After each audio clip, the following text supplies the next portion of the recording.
tahun 2000. Terima kasih. Assalamualaikum warahmatullahi wabarakatuh. Thank you, Mr. Bogat, for the insightful opening speech. Next, let us hear another opening speech from Vice Dean for Education, Research, and Student Affairs, Faculty of Law, Universitas Indonesia, Mr. Professor M.R. Andri Gunawan Wibisana, SH, LLM, PhD. To Professor Andri, you can come to the front and the floor is yours. Give applause to Prof. Andri.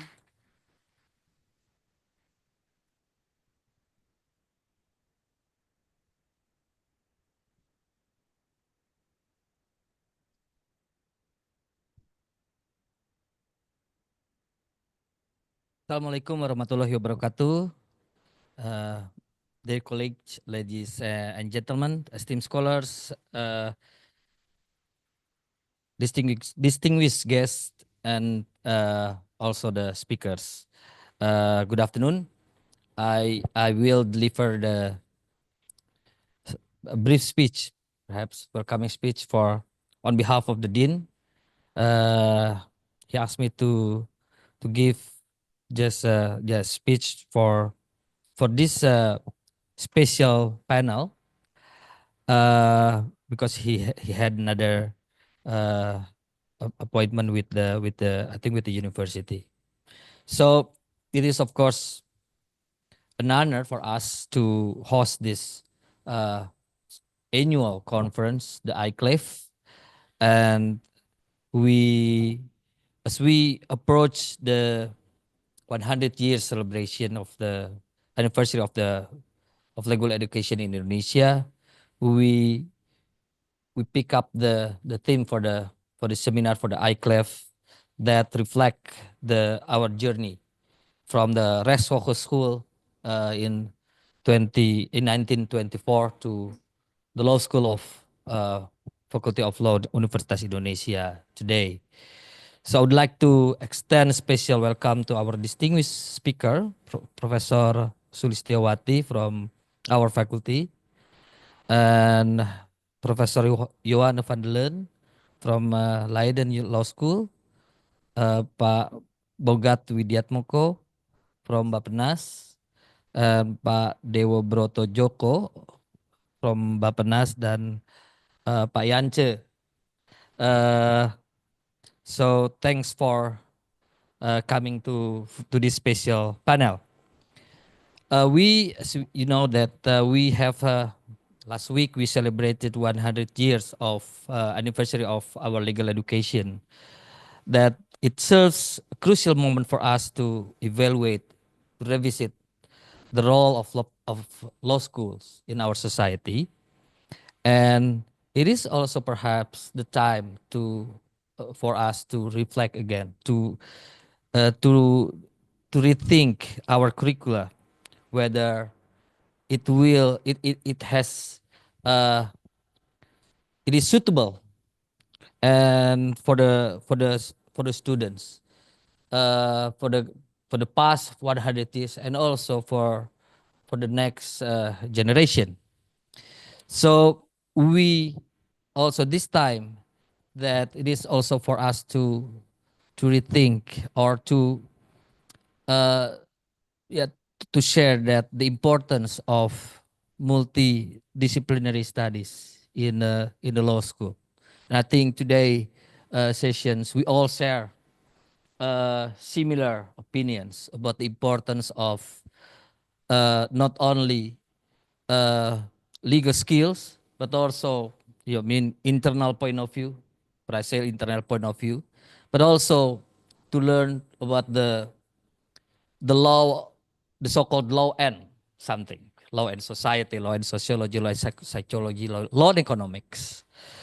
So it is vital for us to evaluate the implementation of law, especially in the current situation. The relationship between legal education and legal practice that should also should also be evaluated. In this context, the recently enacted law number 59 of 2024 on the National Long-Term Development Plan 2025-2045 outlines 5 pillars for legal development. The first one is the regulatory structuring. Second one, law enforcement and application. Then legal culture, anti-corruption system, and respect for protection of and fulfillment of human rights. So these very important pillars that we need in the law school should take into account very seriously. So in the implementation of this legal development will occur in 4 stages according to the Bapenas study and also to the national RPJMN, National Medium Term Development Plan. And the government has initiated the study on the transformation of higher legal education to support both long-term and medium-term national development, which includes a scoping analysis of the objectives, the curricula, teaching methods, governance, regulations that relate to higher legal education. But when it comes to law, I offer my thought. We need to ask first, why do we need the regulation? Why do we need the government to interfere to our life? That's the first question that we need to ask. How to justify government intervention? Of course, a lot of this is in this case, law end is important. From the economic point of view, the law and economic perspective, of course, the government can interfere where there is a market failure. It's a monopoly, asymmetric information, externality, public goods, and so on. But it could also explain from the economic point of view, the public choice theory. The regulation is needed because industry is required. The regulation, that kind of regulations. But have it explain certain type of regulations, why we have certain type of regulation as well. So after that, perhaps we could think of the instruments on how to implement the regulation, how to achieve certain societal objectives that certain regulation would like to achieve. And then after that, we could talk about how to enforce, how to monitor, how to control the laws or the regulation that have been enacted. As we celebrate 100 years of legal education in Indonesia, I believe that this event will represent a collaborative effort between the Faculty of Law at UI and Bapenas, the Ministry of National Development Planning. I believe that we can examine how legal education and its innovation over the past decades have influenced the quality of legal institution in Indonesia, committing to the ideal of the rule of law in alignment with reform aspirations. This reflection is intended to deepen our efforts towards the transformation of higher legal education in Indonesia, guiding policies that enhance its contribution to national legal development. I wish you a very good seminar with fruitful discussion today. Thank you very much. Assalamualaikum warahmatullahi wabarakatuh.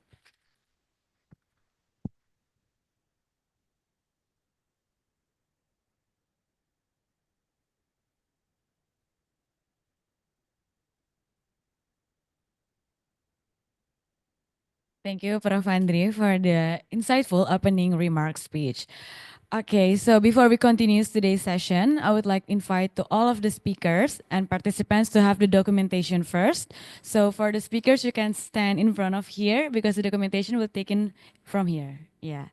And for the participant, you can just stand up from your place. Yeah.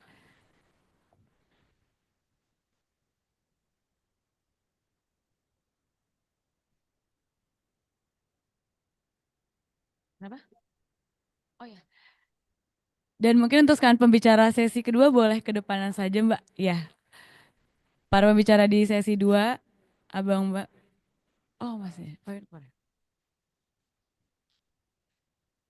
Oke.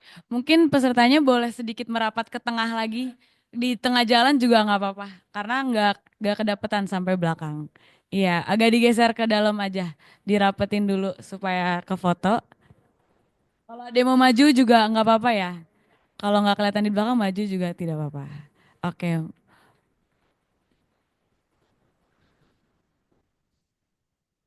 oke.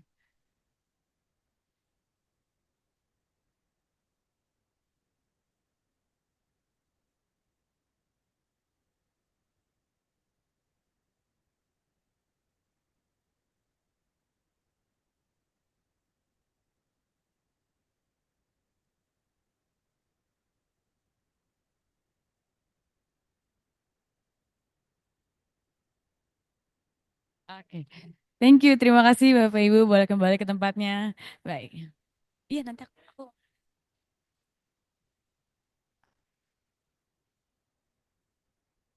Oke. Oke. Siap, Prof. Okay, so going ahead, right now we will enter the main session of the event that we are waiting for, which is the panel discussion. The first panel discussion will be moderated by Mrs. Professor Sulistiawati Irianto as the grade teachers at Faculty of Law, Universitas Indonesia. To Prof. Sulis, the floor is yours. Give applause to Prof. Sulis. Thank you. Good afternoon, everyone. My professor colleague, only Ibu Tuti here.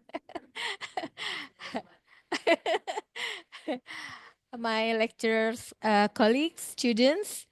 It is a great honor for me to moderate the very important panel, Reflections on 100 Years of Legal Educations. And it's more than happy to have prominent speakers, Professor Joanne van der Leun from Leiden Law School, Dr. Yance Arizona, and the third will be Bapak Dewo Broto from Bappenas. Firstly, I would like to please Professor Joanne van der Leun. She is the former Dean of Leiden Law School. She is also a figure of interdisciplinary studies of law for being sociologist of law, criminologist, and became the Dean of Leiden Law School. And for me, she's very special because she is doing research on migrations, and there is the main concept of her that we known as a crimigrations. Yeah, it's very well-known concept from Leiden Law School. Yeah, crimigrations. So many of us as docent are complaining about how we are evaluated every semester, not only by university but mainly by government. Yeah. From Professor Joanne, we will learn how evaluation for lecturer and accreditations are conducted in the Netherlands or maybe in a Leiden Law School. Please, Professor Joanne.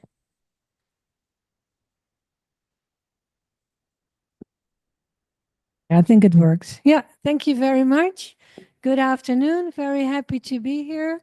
Thanks everybody already for the opening speeches and the introduction. Last week I was actually also here and I could teach about human trafficking and crimmigration.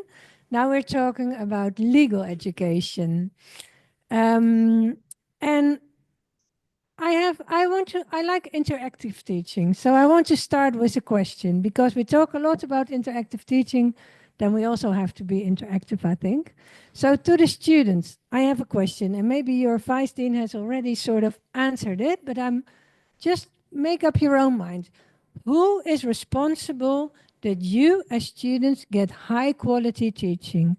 Who is responsible? Is there anybody who would like to answer to that question? Yeah, ourselves. Okay, I really like that answer because ultimately I think you can only get good education if you are involved yourself. So in that respect, I fully agree. I like the answer. And we have lots of evaluation systems, everything going on. But we all always say a good teaching is not a one-way traffic. Good teaching is you make good teaching together.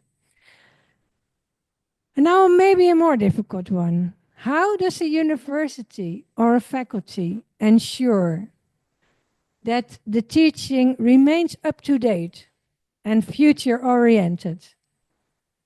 How can you make sure as a faculty or a university that the teaching that you offer is not just good at a certain moment of time, but that it stays good? How? Does any student know the answer?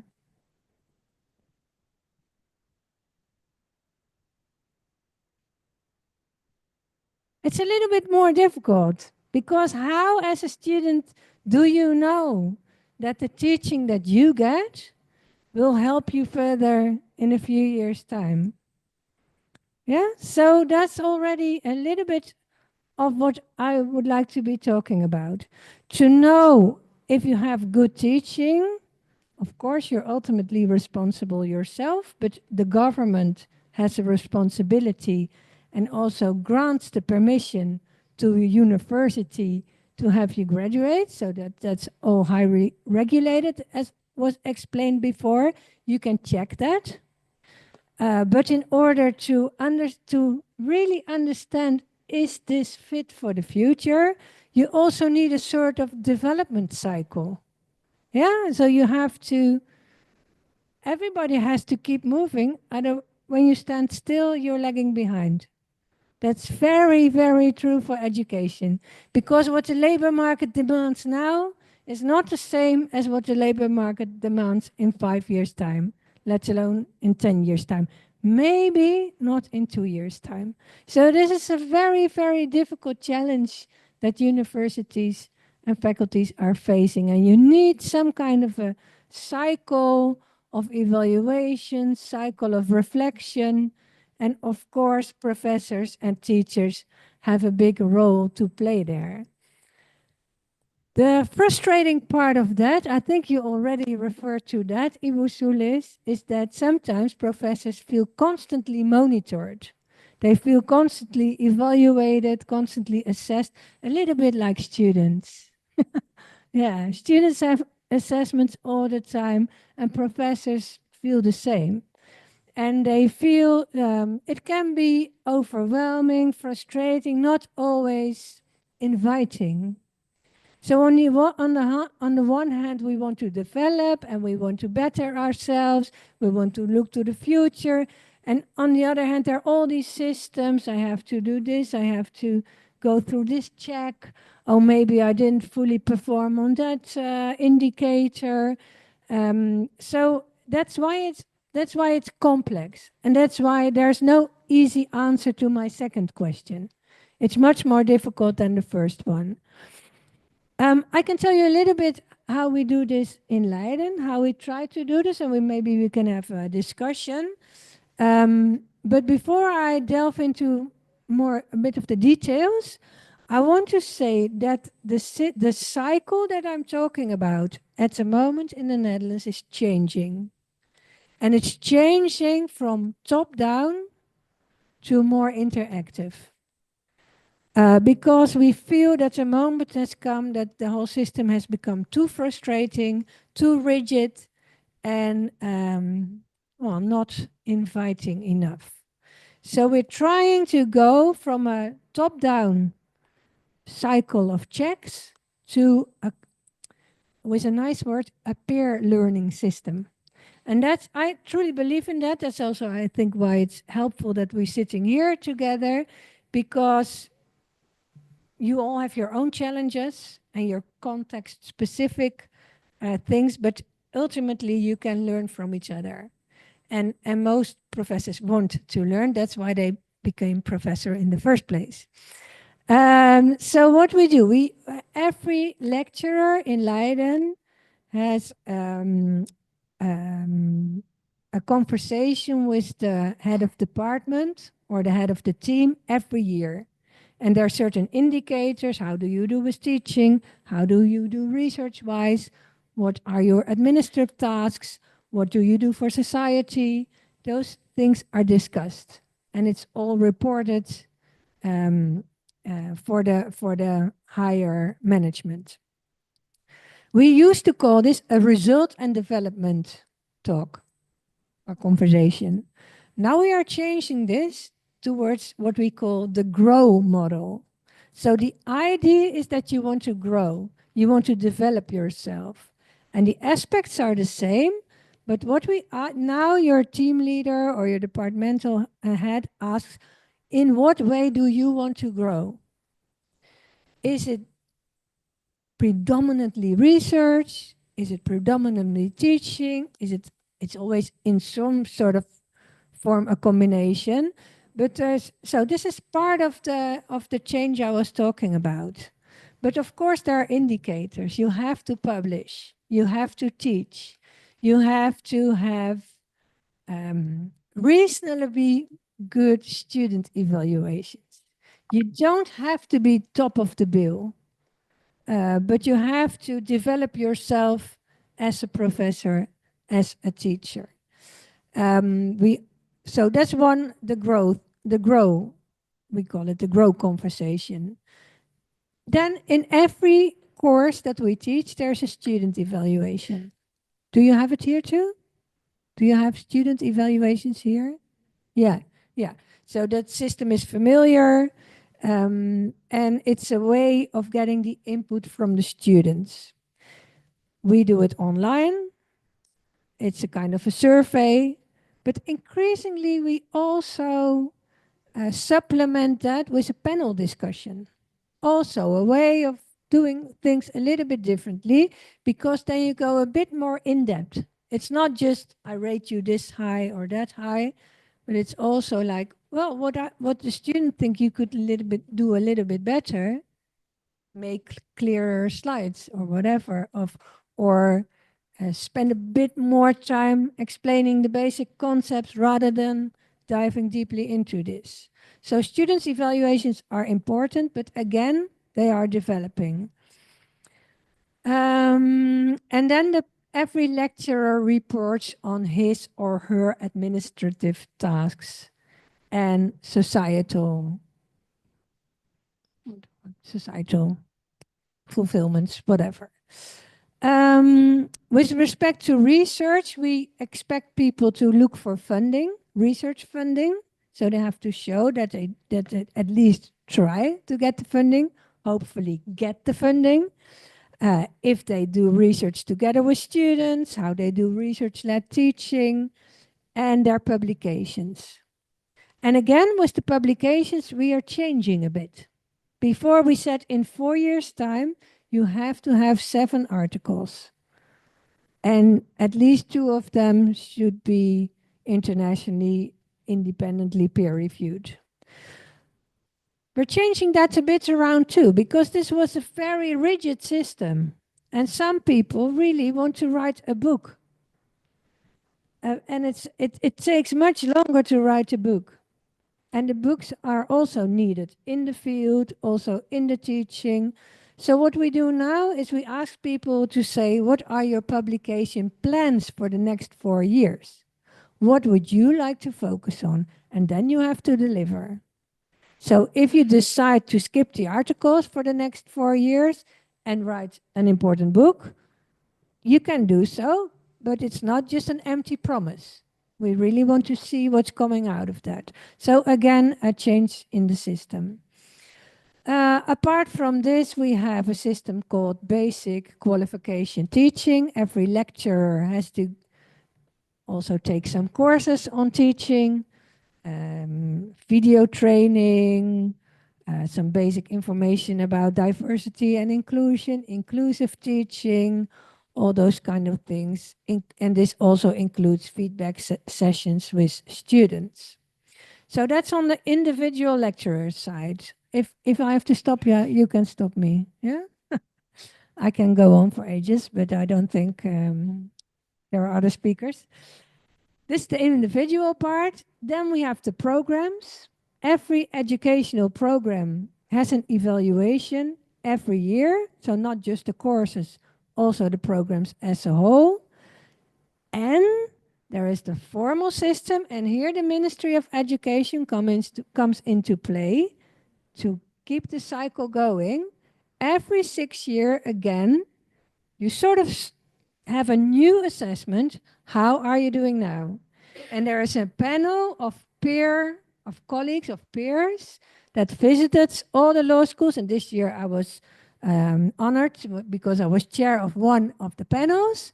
So I could visit Groningen, Maastricht, Nijmegen, and the Open University in my case, and visit them for 3 full days. 3 full days of interviewing, meeting people, reading all the documents. Beforehand, we read dozens of master and bachelor theses. So not just a small task, it's a big, big thing, this accreditation process.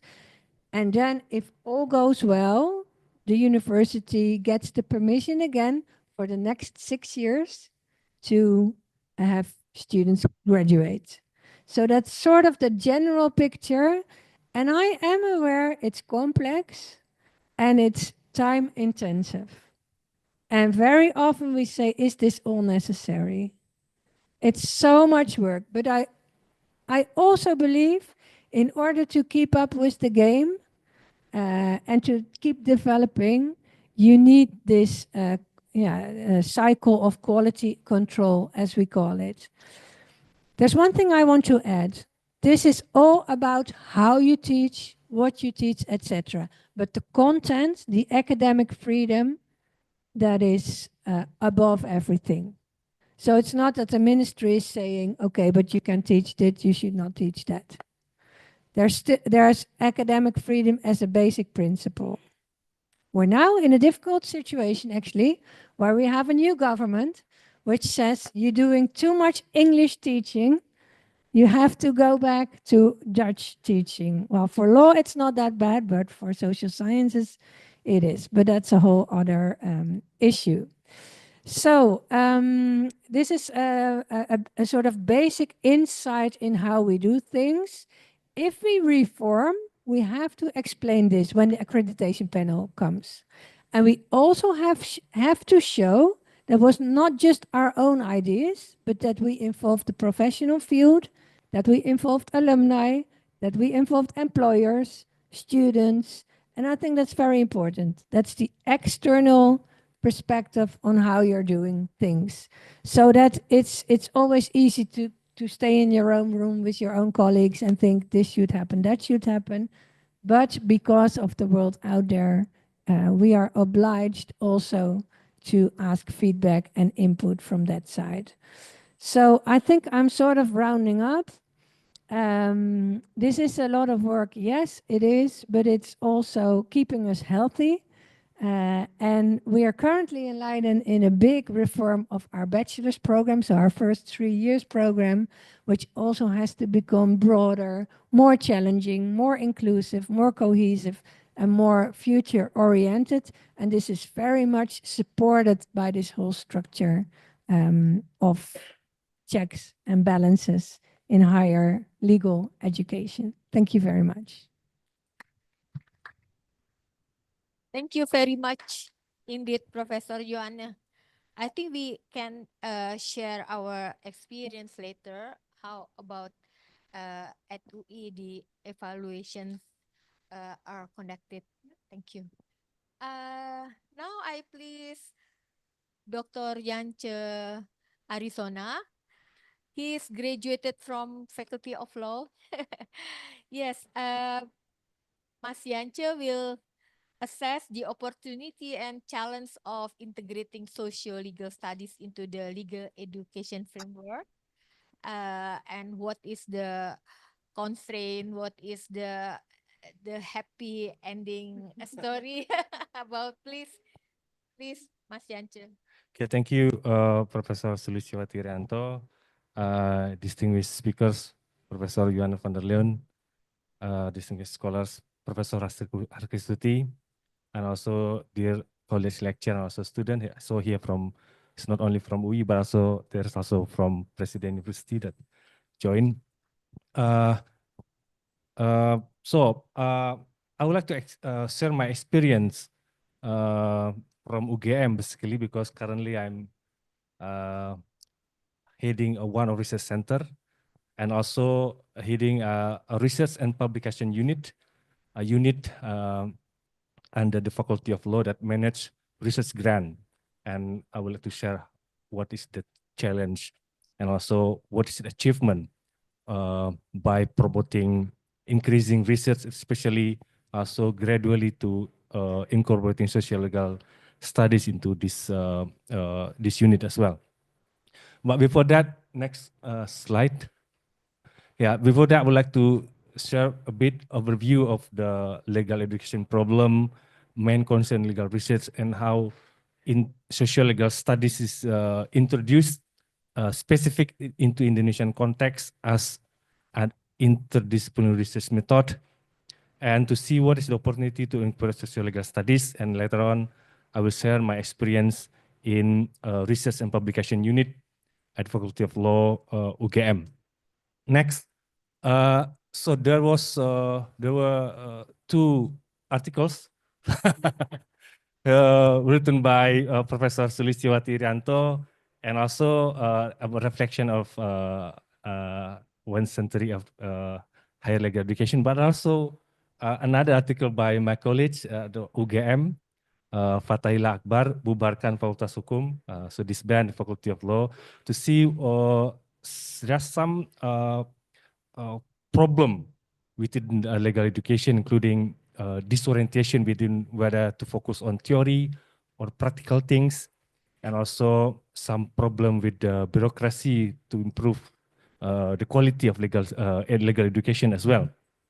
So those two articles so inspire us to rethink again about legal education in Indonesia.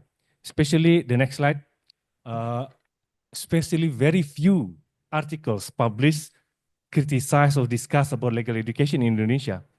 Very few.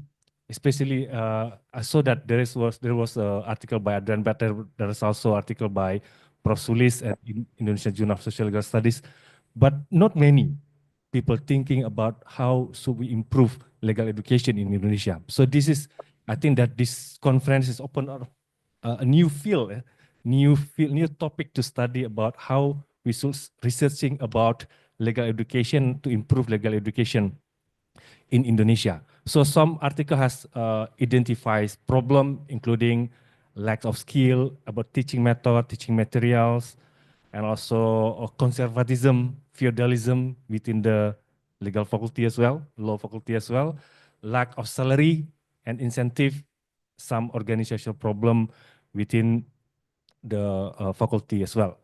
Next.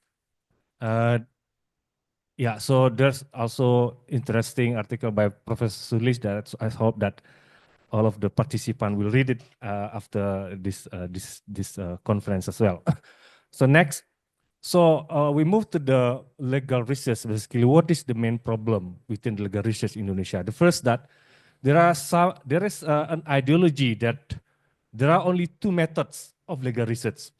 The first is empirical, and the second is normative. So this is very distinguished. I mean, both of them cannot combine even. So that is the ideology that's still preserved today at the Faculty of Law. So that is one of the main challenge to, and social legal studies is only have very little room in legal education in Indonesia. So that is the problem. Another problem is about teaching lot. It's not only for the lectures, but also for students. Yeah, students need to complete more than 140 credits during the study, so they are really busy. Students really busy with assignment, need to attend the class, a lot of assignment from and also evaluation after semester end, and also for lectures as well. Reflecting to UGM, for instance. At least one lecturer need to maintain 10 classes in a semester. Herlambang, last semester maintained 17 classes. I maintained 13 classes last semester. So it is very difficult to manage the burden with teaching and also to do research. So yeah. So this is the benefit of Professor Yuan in Leiden. Yeah? So not many time for teaching, but so can spend time for research. But in Indonesia, this is the problem. What will be the solution? So we reduce the class. So that is question that we need to answer, or to provide more incentive to push lecture to do research, because there is also financial benefit for doing research, for instance. And another problem is the campus administration and bureaucracy. Yeah, like reporting as well. There are many kind of application app that we need to apply, input similar data. So this is also become a problem within the legal for law lecture. Another next for research, but financial support for research remain limited, especially with some exception for PTNBH, like UGM, I guess, UI, Brawijaya. So they have flexibility to maintain a budget, including to provide research grant for student and also lecture. I will share to you how explained at UGM. And the university level research funding is heavily dominated toward natural science research grant, leaving inadequate opportunity for social science research, including law. For instance, at UGM, there is a 5 research flagship, only one of them for social science. So law is included in the social science. Another 4 is about food security, transportation, and others. And also that many research grants are allocated to support government projects, to justify government project like promoting palm oil, for instance, or food security, food estate, for instance. So there is also a problem. Another that the dictee many research grant requires strict administration report. So we busy with the report instead of doing research. And also that there is also a senior professor, especially from baby boomers. And so Professor Sulis and also Prof. Kristi is an exception. But many professors, so I think this is in not only in UGM, but also in other universities as well. They tend to dominate and also upholding doctrinal approach, especially to retain their academic authority, basically. Yeah? So because they're an inability to compete with younger lecturers, because younger lecturers can get information more easily. Yeah? Instead, compared to the more seniors, so they preserve their authority by promoting the doctrinal approach. So next, introducing social legal studies in Indonesia. Prof. Sulis in her article has explained how, especially in the last 20 years, with collaboration with Leiden and also UI are also involved in this process as well since 2008, yeah, Prof. Sulis or earlier. So that is one of the opportunity to expand social legal research in Indonesia. But I found that this is self-reflecting. Yeah? So I found that social legal studies in Indonesia is promoted as a critique to the dual methodology between empirical and normative. That is good thing. But one of the concerns is that the promotion of social legal studies in Indonesia is promoted as method instead of field of study, as a method, and the method is the interdisciplinary legal research method. It is true, but I found that some disadvantage of this approach, because it's narrowing the potential benefit for expanding social legal research. And especially in Indonesia, when we discuss social legal research, is intertwined between legal research with anthropology, sociology, especially its relation to the study of women, children, Islamic law, customary law, and land tenure. So this hinder the advancement of legal studies that are truly in nature interdisciplinary, like environmental law. Environmental law in nature is interdisciplinary. between law and environment, and also legal philosophy, labor law, tax law, business law, law and technology. Law and technology is social legal studies because it's intertwined between technology and the law. But for now, they get lack of adequate support for now. So there is also an assumption that social legal research require extensive time due to the need for in-depth interview and prolonged observation. So this is also one of the one thing that can limit the potential expansion of social legal research, social legal studies, while some social legal studies can be conducted without go to the field. For instance, by analyzing thousands of court decisions, for instance, by using quantitative method, by coding all of the court decision. So that is also social legal studies without going to the field, just collecting court decision, for instance. And next slide. So, but still, I think that there is some opportunity to expand social legal studies because of the legal diversity in Indonesia between state law, customary law, Islamic law, and others, especially in terms of globalization. There is also an emerging issues in societies such as new criminal code, corruption still prevalence, issue of democratic backsliding, for instance. So open an opportunity for social legal research.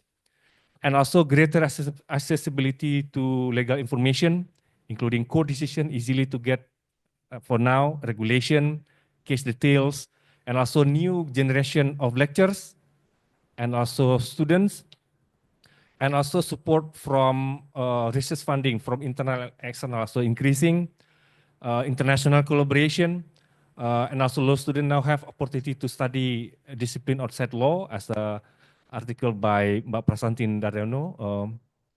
And also, it is essential to broaden the perspective on social legal studies to think is as field that does not solely require interdisciplinary research methods, especially only limited to ethnography. Next, so I would like to share experience at UGM, at URP UGM. Next slide, please.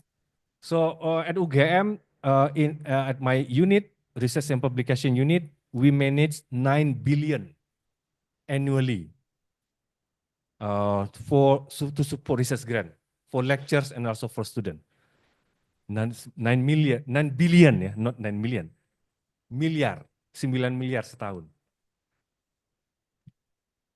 So in 1 year. So it is also to provide incentive for lecturer and student. We have 5 schemes, research grant, 1 research grant for producing international journal, 50 million, for producing national journal, 25 million, research grant for research center, 40 million, for collaborative research, 50 million, and also research grant for student, for undergraduate degree, master, and also doctoral student as well. So we created roadmap of the expanding research development at UGM from 2002 and 2026. And also we expanding the type of research output, including books, poster, podcast, magazine, policy papers. And also this is one of the special things that we try to introduce, promoting peer review. So for every research scheme, they will have peer review process. So a lecturer will read their article of their college. So last time, for instance, I read article from intellectual property lecture, even I'm from constitutional law. So it is also important to provide, to support them, yeah, and also to learn how the best way of writing article. So for the past 5 years, URP has supported 844 research grant in 5 years, and also it resulted in publication of 488 publication, both by lecturers and also by students. So next slide. So this is a statistic to show that the research, while the faculty spend money, financial support to support lecturer and student, number of research grant is increased um, every years. Especially the last one in the very right side is the for student. Yeah? So for student is increase from 32 to 43, 66, 102, and also 146 this year. So this will be increased as well next year. So next, it is also in line with the number, next slide please, in line with number of publication by lectures. So this is number of publication by for lecture. The last 5 years, lectures at UGM has published 350 publication, including national journal, international journal, books, policy paper, proceeding. And next, also student as well. So that student from UGM published in national journal very increased from the last 5 years, from 4 to now is 50 in last year. Right now, we open also to record the publication. We have record 60 from students, so that the number of increase. So next, so this is kind of activities. Last time we invite Mbak Tita, for instance. So it also require collaboration with others, with other faculty, also from international.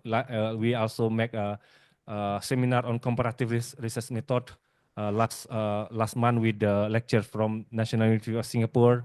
Next, so we discussed about big data, for instance, in legal research, and how to do bibliometric analysis for doing literature review for legal research. So introduce new methods to do legal research. Next, book. We produce Bulak Sumur Legal Series. So with an imagination, maybe in the long term, we will have Bulak Sumur Legal School of Thought. That is the expectation. But begin with the promoting the books produced by lecture, also make a podcast. Next, so when students doing research, they are not only produce article, but also posters, and we make poster competition. So this is kind of poster created by students, very attractive. Next, also about climate litigation. So this is also poster. And then next, we made an expo of the legal research every year to promote what they can the student can have, and also have lecture have done. The closing remarks. So over the past 2 decades, the possibility of incorporating social legal studies into legal research has expanded significantly. A new generation of lecturers, especially millennial and also student, also provide great opportunity for creativity in legal research methodologies. Institutional support is essential to foster research culture that benefits students and also lecturers. And also we need to moving beyond the divide between theory and practice by practicing theory and also by theorizing practice, especially strengthen research on study on court ruling, because court ruling is like intersection at the meeting of theory and reality. Yeah? So that is one of good opportunity. And also it is important to broaden the perspective of social legal studies as a domain for critical cross-disciplinary legal studies research. So restricting social legal studies to only an interdisciplinary framework could limit its potential to advance legal research and legal education in Indonesia, especially for legal research. I think that while Pak Andri mentioned before that method is not to develop, I think that at very faculty need to revise their manual books for conducting legal research. When we didn't change it, I think we cannot change the student, because they only follow how many books that would like to promote social legal studies. But if the guideline promoted by faculty is still too obsolete, so they will follow the guideline instead of many interesting books published outside. So I return to Professor Solis. Assalamualaikum. Thank you very much, Mas Yance, for sharing a lesson learned from UGM. And Pak Yance representing us with all the problem and burden as a lecturer. Thank you so much. And the most important thing I noted is socio-legal studies bridging between the doctrinal legal research and empirical legal research.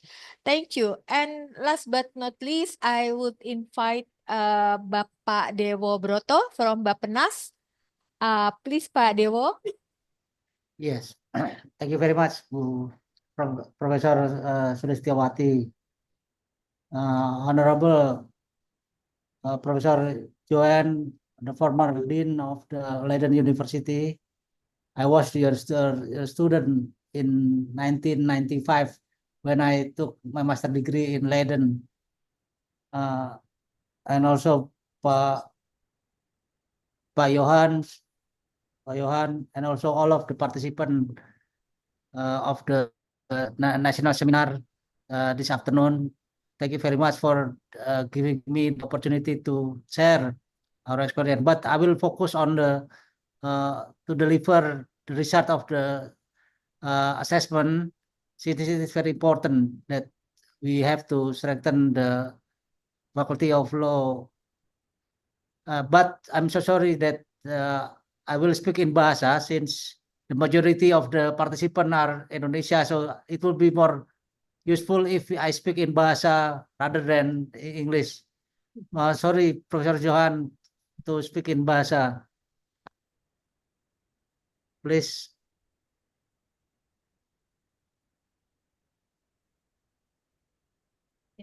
Silakan, Pak. Yeah. Please show up the presentation directly to the slide 4.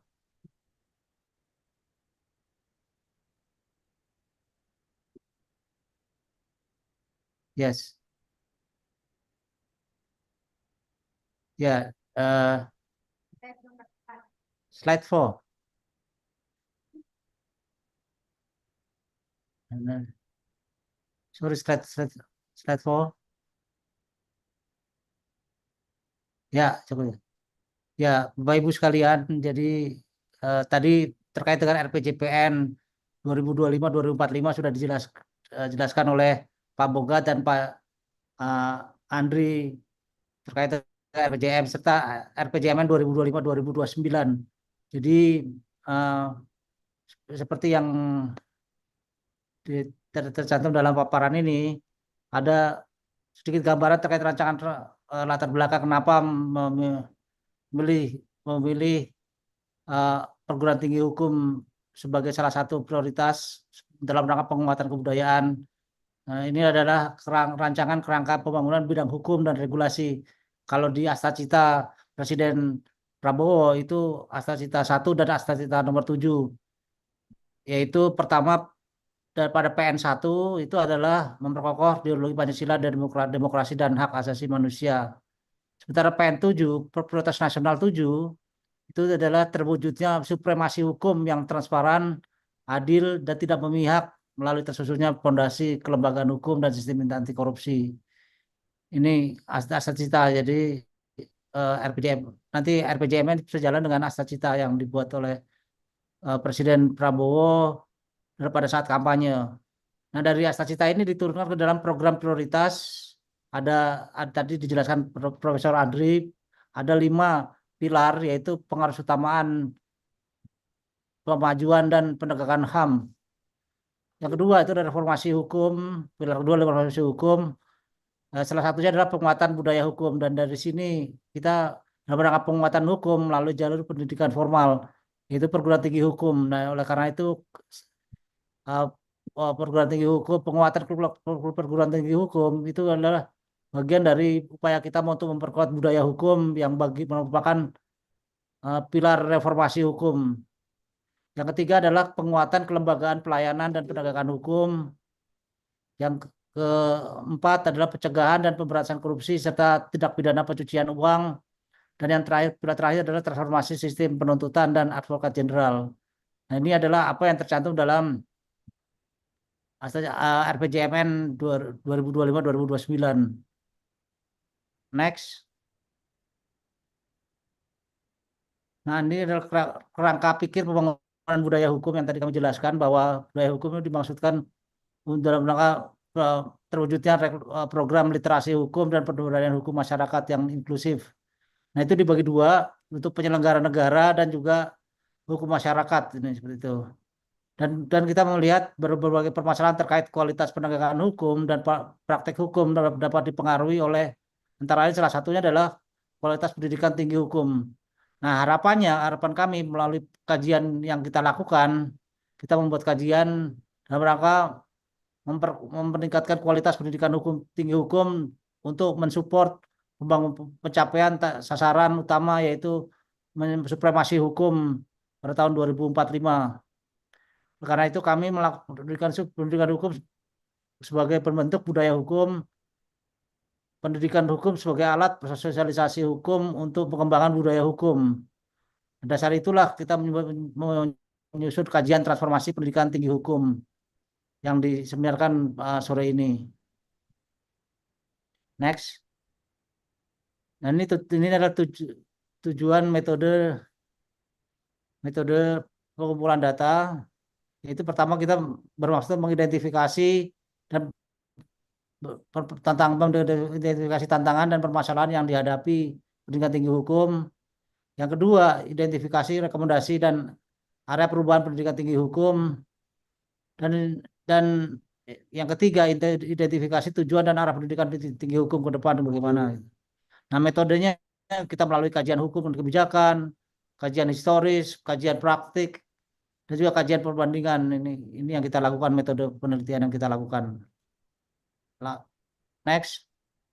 Nah, ini sedikit gambaran terkait pendidikan tinggi hukum dalam angka yang ada pendidikan hukum di Indonesia. Nah, jadi ada 1.220 prodi. Ini adalah total dari seluruh perguruan tinggi di Indonesia. Terus jumlah dosen prodi hukum di Indonesia itu 13.270. Dan total mahasiswa di seluruh Indonesia itu adalah 579.643. Dan 22% dari total prodi sosial di Indonesia. Jadi ini adalah angka-angka yang kami terima dari Kementerian Pendidikan Tinggi, Sains dan Teknologi. Next.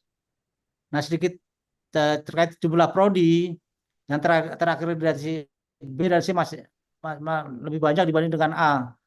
Oleh karena itu, ini menunjukkan bahwa prodi hukum yang sudah memenuhi standar minimum, namun masih memerlukan perbaikan signifikan di berbagai aspek. Next. Nah, dari kajian yang kita lakukan, kita menemukan fakta seperti ini, itu temuan awal, sebagai temuan awal, yaitu berupa capaian dan tantangan dan permasalahan. Jadi kalau kita bicara soal capaian ini, jadi program PTH ini di Indonesia mengalami berbagai kemajuan. Nah, ini dibuktikan dengan makin baiknya fasilitas belajar mengajar, terus meningkatnya kualitas pengajar dengan pendidikan dan pengalaman di luar negeri, serta meningkatnya jumlah riset dan publikasi. Saya rasa tadi yang riset dan publikasi disampaikan oleh Profesor Yohan ya. Jadi tapi masih ada tantangan dan permasalahan yang perlu kita address ini. Pertama, tantangannya satu adalah kurikulum. Kurikulum disusun sesuai orientasi fakultas hukum masing-masing. Sementara jumlah fakultas hukum terus meningkat dengan kualitas yang beragam ini antara satu universitas dan universitas yang lain. Terus meski telah ada konsultasi dengan praktisi dalam penyusunan kurikulum, namun belum ada standar praktik yang menjembatani pendidikan tinggi hukum dan profesi hukum. Terus tantangan ketiga adalah tantangan dalam membangun kurikulum yang adaptif terhadap perkembangan masyarakat dengan pendekatan interdisipliner. Nah, tadi sudah disampaikan oleh Profesor Andri terkait dengan ada kurikulum yang adaptif dan juga pendekatan interdisipliner yang sangat penting untuk dilakukan di Fakultas Hukum.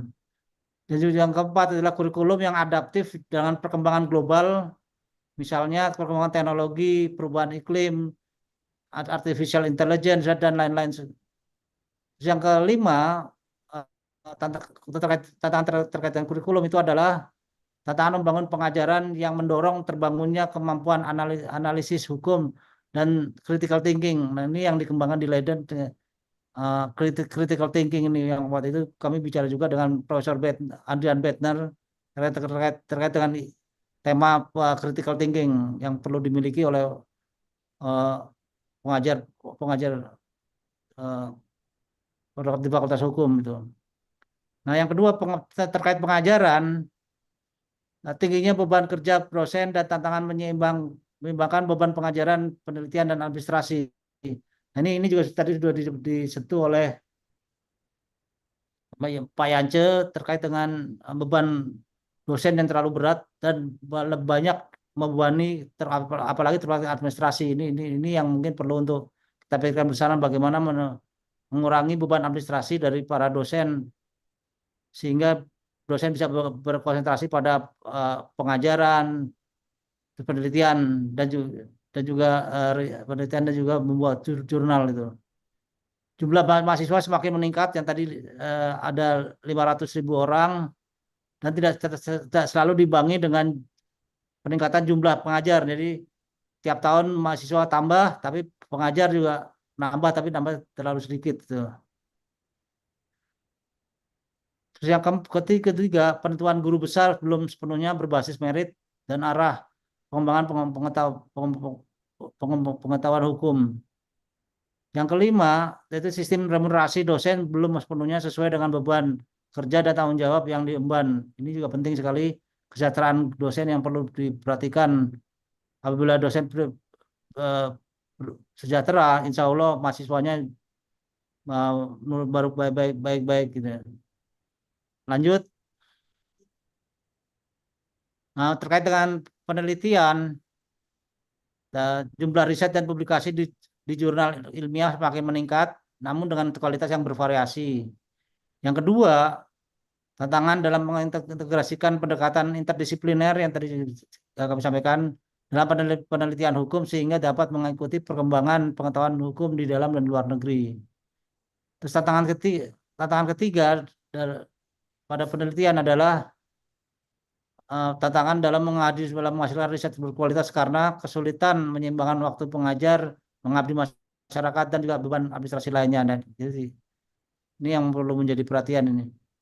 Terus juga kerangka kebijakan dan tata kelola, terdapat berbagai peraturan yang belum direvisi setelah sekian lama berlaku. Namun di sisi lain terdapat berbagai peraturan pelaksana yang dinilai memberikan tambahan beban administratif.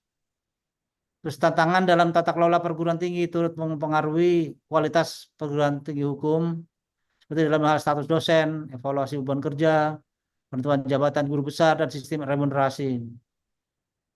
Dan juga akreditasi perguruan tinggi masih menitikberatkan pada kewajiban administratif yang dapat berdampak pada kualitas substansial yang seharusnya menjadi tujuan.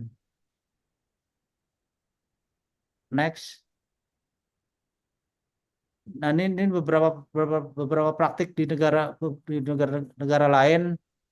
Sebagai contoh aja, di Amerika dan Belanda, jadi keterhubungan antara PTH dan profesi hukum melalui kesepakatan bersama yang direfleksikan dalam kurikulum.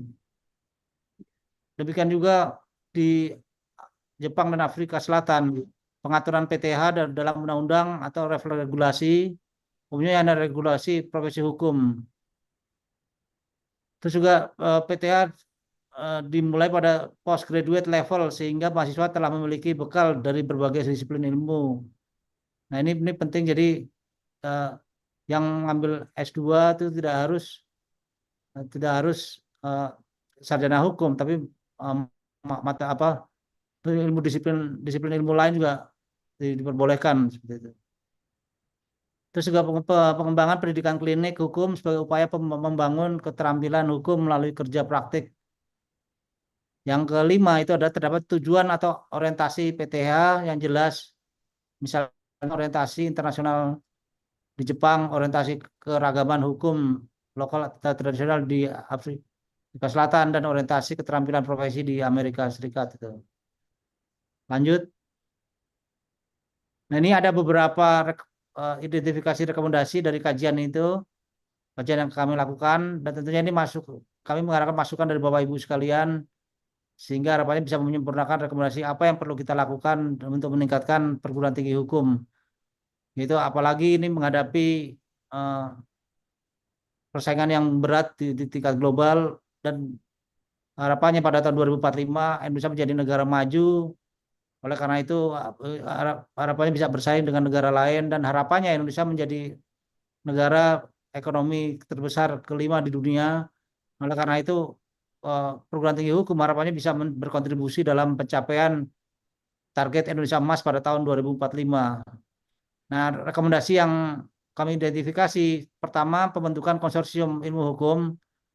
Nah, ini penting, dulu sudah pernah dibentuk, tapi sekarang sudah tidak ada lagi. Nah, itu penting untuk membentuk konsorsium ilmu hukum.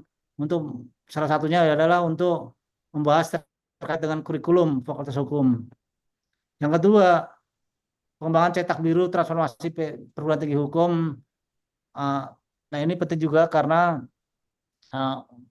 kita perlu merumuskan langkah-langkah peta jalan menuju tahun 2045 untuk mencapai target Indonesia sebagai negara ekonomi terbesar kelima. Oleh karena itu, cetak biru transformasi PTH sangat penting sekali.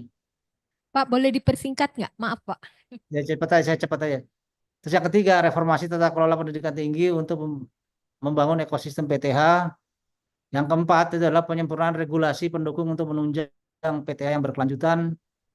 Terus yang kelima, pembangunan hubungan kuat antara PTH dan dunia profesional, dan juga mendorong publikasi buku wajar dengan menggunakan studi kasus yang kontekstual.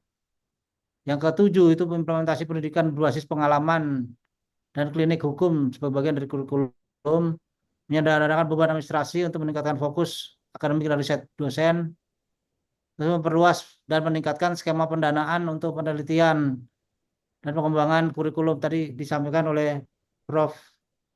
Yance, jadi mengelola 7 miliar gitu, dan harapannya bisa makin besar untuk melakukan penelitian dan pengembangan kurikulum hukum.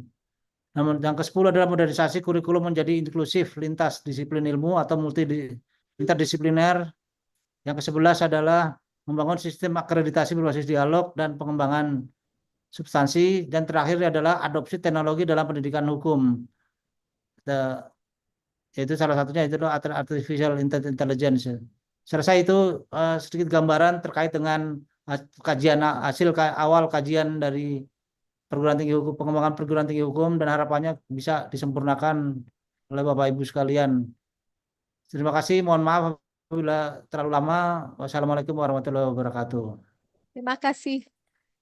Terima kasih Pak Broto. Because of the limitation of time, is there any questions from one or two? Okay, Mas Hadi, Mbak Diah Hentita.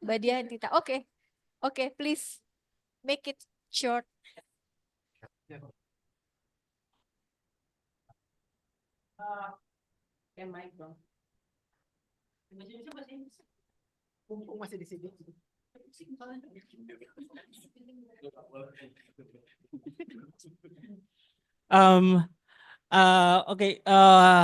I kind of agree with all of the presentations given today since the morning.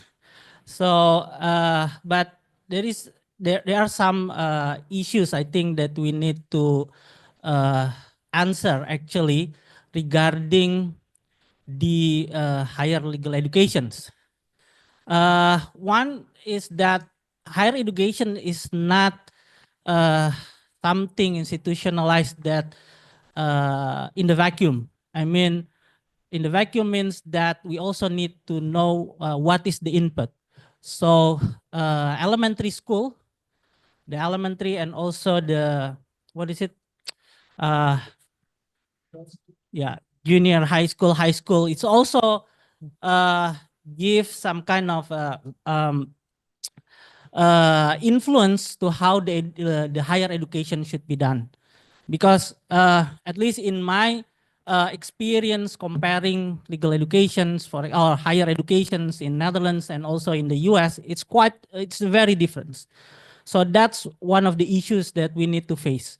The input, the students that came from high school enter into the higher educations. That one thing, because from some of the, for example, from Mas Yance and also from Director Hukum from Bappenas mentions about critical thinking. Critical thinking is not something that easy to create, so it's need to be introduced since the beginning, even since the very infant, the educations in the family and so on and so forth. So that one things. The second thing is about the objective of legal education itself, because I, with some of my colleagues here, we call it ourselves marginal docent, because we are in the margin, not in the in the center. So our discussion is, what is the objective of legal educations in Indonesia? Whether we have these legal educations for the practitioners to become a practitioner, such as in the US, for example, where I have the opportunity to learn that in the US, because we were trained to be very skillful lawyer, or we want to have this objective of legal educations to be, open our horizons and our mind into different kind of legal method, legal approach, legal theories, and so on and so forth, in order for us, to adapt ourselves when we enter into the practice as a practitioners, whether as a lecturers or advocate. So that's kind of thing, something that always come up in our discussions, at least with my colleague, regarding what is the objective of legal educations in Indonesia. Because in the past, I've asked some of our senior colleagues about this, and we have different answer. So even in the Faculty of Law in Universitas Indonesia, we have different answer regarding the objective of legal educations in Faculty of Law in Universitas Indonesia. So that's my statement, and also some of our questions. Thank you very much.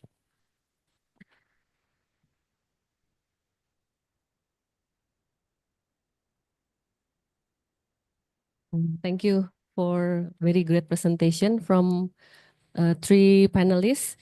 My question will be addressed to Pak Yance Arizona. You mentioned about the increased numbers of publication, which is, I think, really good progress in Indonesia compared to, for example, like 10 years ago. And I think it's also related to the amounts of funding for research. So in this perspective, I think funding or research funding has been able to increase the numbers of publications in Indonesia, which is, I think, is really good. But I think there's also paradox because you mentioned also there are a lot of challenges for lecturers and researchers to be able to do a qualified quality research from time, administrative burden, skill of doing research, and so forth. So how do you address the dilemma between like the numbers of publications and research, but also how to deliver a quality research? Because I think at the end of the day, if you talk about legal development, research is really needed for promoting the discourse and developments of legal development in Indonesia, because we have the opportunity through the research budget, but we also have the challenge on the a lot of challenge that you already mentioned. Thank you, Pak Yance. Yeah. So I have question for Professor van der Laan. So I'm interested in this whole accreditation in the Netherlands. I mean, could you probably elaborate a bit? What is the process of doing accreditation in the Netherlands? Who are you evaluate? I mean, is it only the lecturers or also other stakeholders in the legal education system? And secondly, you said something about doing dialogue within the accreditation system. How do you do that? And whose voice matters the most? And maybe also in line with Mbak Tita's question for Pak Yance, because the number you've shown in your PowerPoint is fantastic, like 9 million, 9 billion per year, and it's only law faculty, right? Only law. Only law faculty. And Sirik.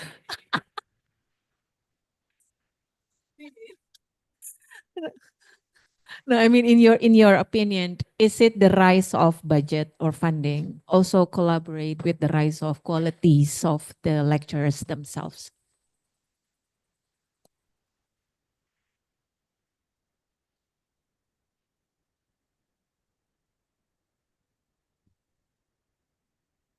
Okay, thank you for comment also question from Mas Hadi. So there is some benefit of the so-called like big university like UI and also UGM, Brawijaya. Usually they can get very talented student. So that is a benefit that I think that this benefit need to be maximized. There is problem with many others because we have more than 1,000 faculty, law study program that they didn't get really talented students. So I mean that in those difference, we need to think different strategy, of course, how to incorporate social legal studies into those kind of different type of legal education. And about critical thinking, I think that I'm not sure whether we lack of critical thinking. So, for instance, if something happened outside, Prof. Harkestuti mobilized many professors to do protests. So that is part of critical thinking, and also Prof. Sulis. And for instance, last few months ago, that in one day that the DPR would like to change legislation, many thousand people, students, come to the streets. So that is to show that we have critical thinking. We have awareness to the legal situation in Indonesia. So I think that is not about lack of critical thinking, but how we trying to transform this awareness into involved in legal research and also legal education. So how, for instance, to promote students, to encourage students, if they have some concerns with the legal development outside, to write it into research. So that is, I think, that the opportunity that we can also maximize. And about theory and practice, so maybe I will leave this question to Prof. Johan van der Leeuwen. But for me, we cannot. We need to think beyond of those two dichotomy. We can also theorize practice. We can also practicing theory as well. so how to think about that. So if they would like to be practical lawyers, their activities can be also be theoreticized as well from that. And about research funding at UGM, so yeah, we have 9 billion annually, so it can increase quantity of legal research. Begin, so in our roadmap, the first is to increase the quantity first. Gradually after that, we will think about also about the quality. And to ensure about the quality, we managed to make peer review process. So for every research grant, it will be reviewed by college. For some proposal is reviewed by internal from Faculty of Law, but also some from external as well. So Mbak Tita, Mas Hadi is also reviewer for research proposal at UGM as well. And also we have peer review internal peer review before it is submitted to international or national journal. And also another strategy is to promote research center. Now at UGM we have 10 research centers. So it also increased number of research center. So research centers not only consists of lectures, but also students. So for instance, with the research grant for students, where the number is increased, they will get mentorship from research center. So they will be indirectly be part of research center as well, have a discussion with the lecturer in the research center, 3 times at least meeting with the research center to discuss their proposal before they're doing research, and also before they submit the article to journal, so they will get input from lecture as well. So that is a way of to improve the quality, from the big research funding. And also another thing, that funding is good. I mean, it also provide economic benefit. For You look very happy. yeah, they're really happy. So especially in the approaching the end of year, so they can claim incentive. So sometime last year, for instance, one lecturer can get 50 million for doing research and publication. So that's quite enough. So you know that the problem with law lecture is lack of salary.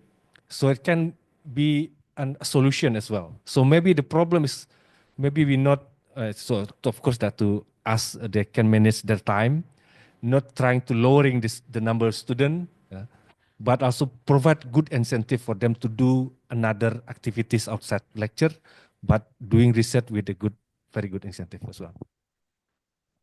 Yeah, thank you very much for the panel altogether. The Bahasa part I didn't understand, but Janci was so kindly to translate a bit, and I could read the word modernisasi curriculum. This I understand. Yeah, but thanks for the comment and the question. I want to react to the second part of your question about the objective.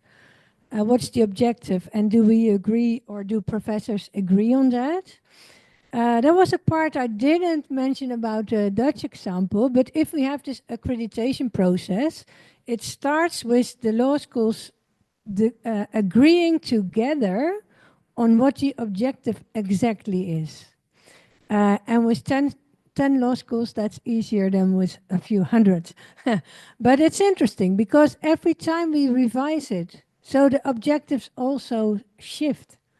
And my prediction for the next change is that we will define the professional field broader. Because now there's a tendency to say the practice is attorneys and judges or companies. But it's the whole field and also society. So it's a very interesting question or remark, I think, because it really makes you think, what exactly do we educate students to?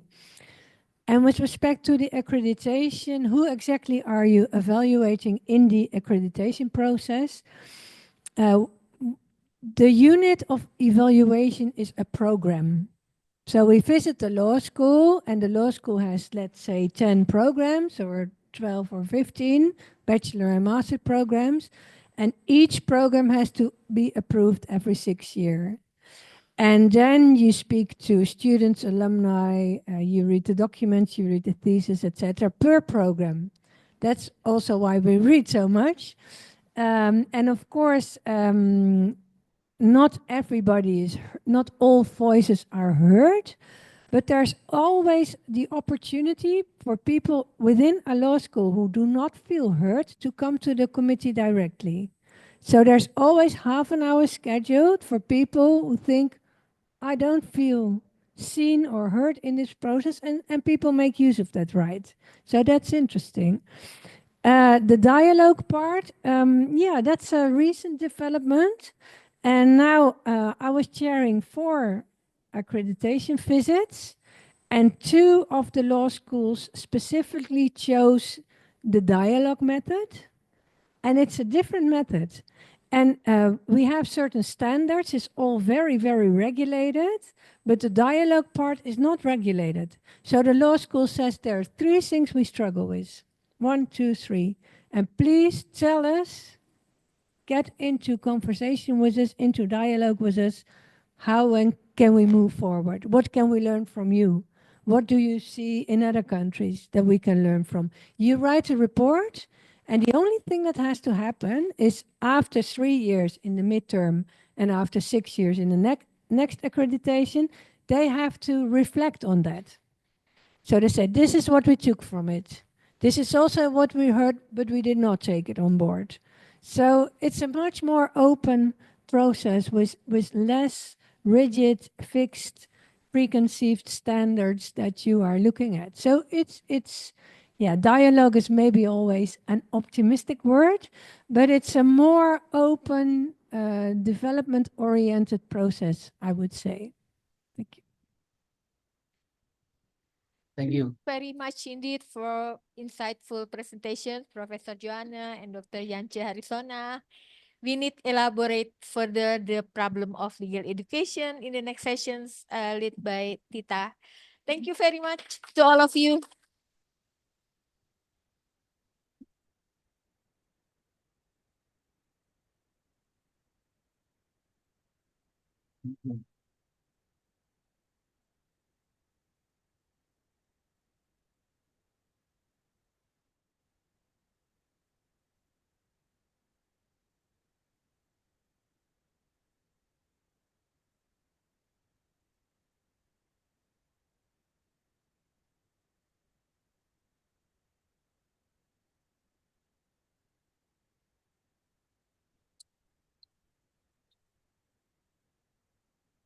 Thank you, Prof. Sulis, as the moderator, for guiding the discussion session really well. We hope that today's session has broadened our perspective and opened up new insight for all of us. Next, we will go into the next session. Is the second panel discussion session that will be moderated by Mrs. Dian Rositawati as a lecturer at Sekolah Tinggi Hukum Indonesia Jentera. To Mrs. Tita, the floor is yours. Give applause to Ms. Tita.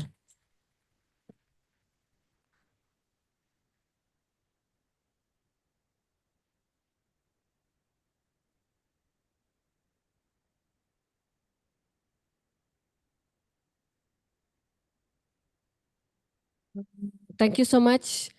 I'm so grateful that we have so many participants still on the second round of the session.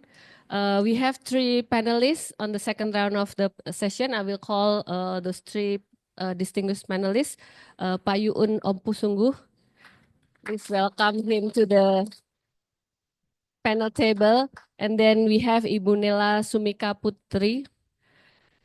And then last but not least, Mbak Ifah Karimah.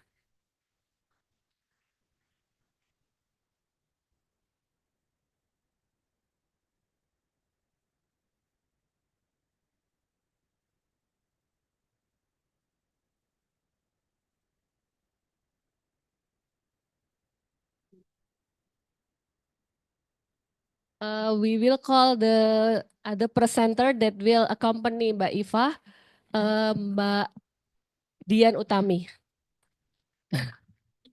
Please be seated. Sorry, Mbak, I haven't been informed. Okay. So with these 3 panelists, we have only 1 hour, just like before, very short time. But I believe we will be able to learn from these 3 distinguished panels. Yeah. Okay.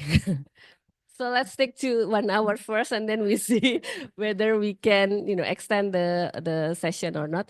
I will invite the first panelist, Pak Yuun Oposungguh. He's a lecturer from the Faculty of Law, University of Indonesia. Also a friend of mine. We study in the Faculty of Law together in the same year. He will talk about a blast from the history. So it will be something about history, what we learned from the past, why we are here, and what we need to learn from the history of the Faculty of Law, which actually history of the legal education. The time is yours for 15 minutes, Pa. I'm sorry.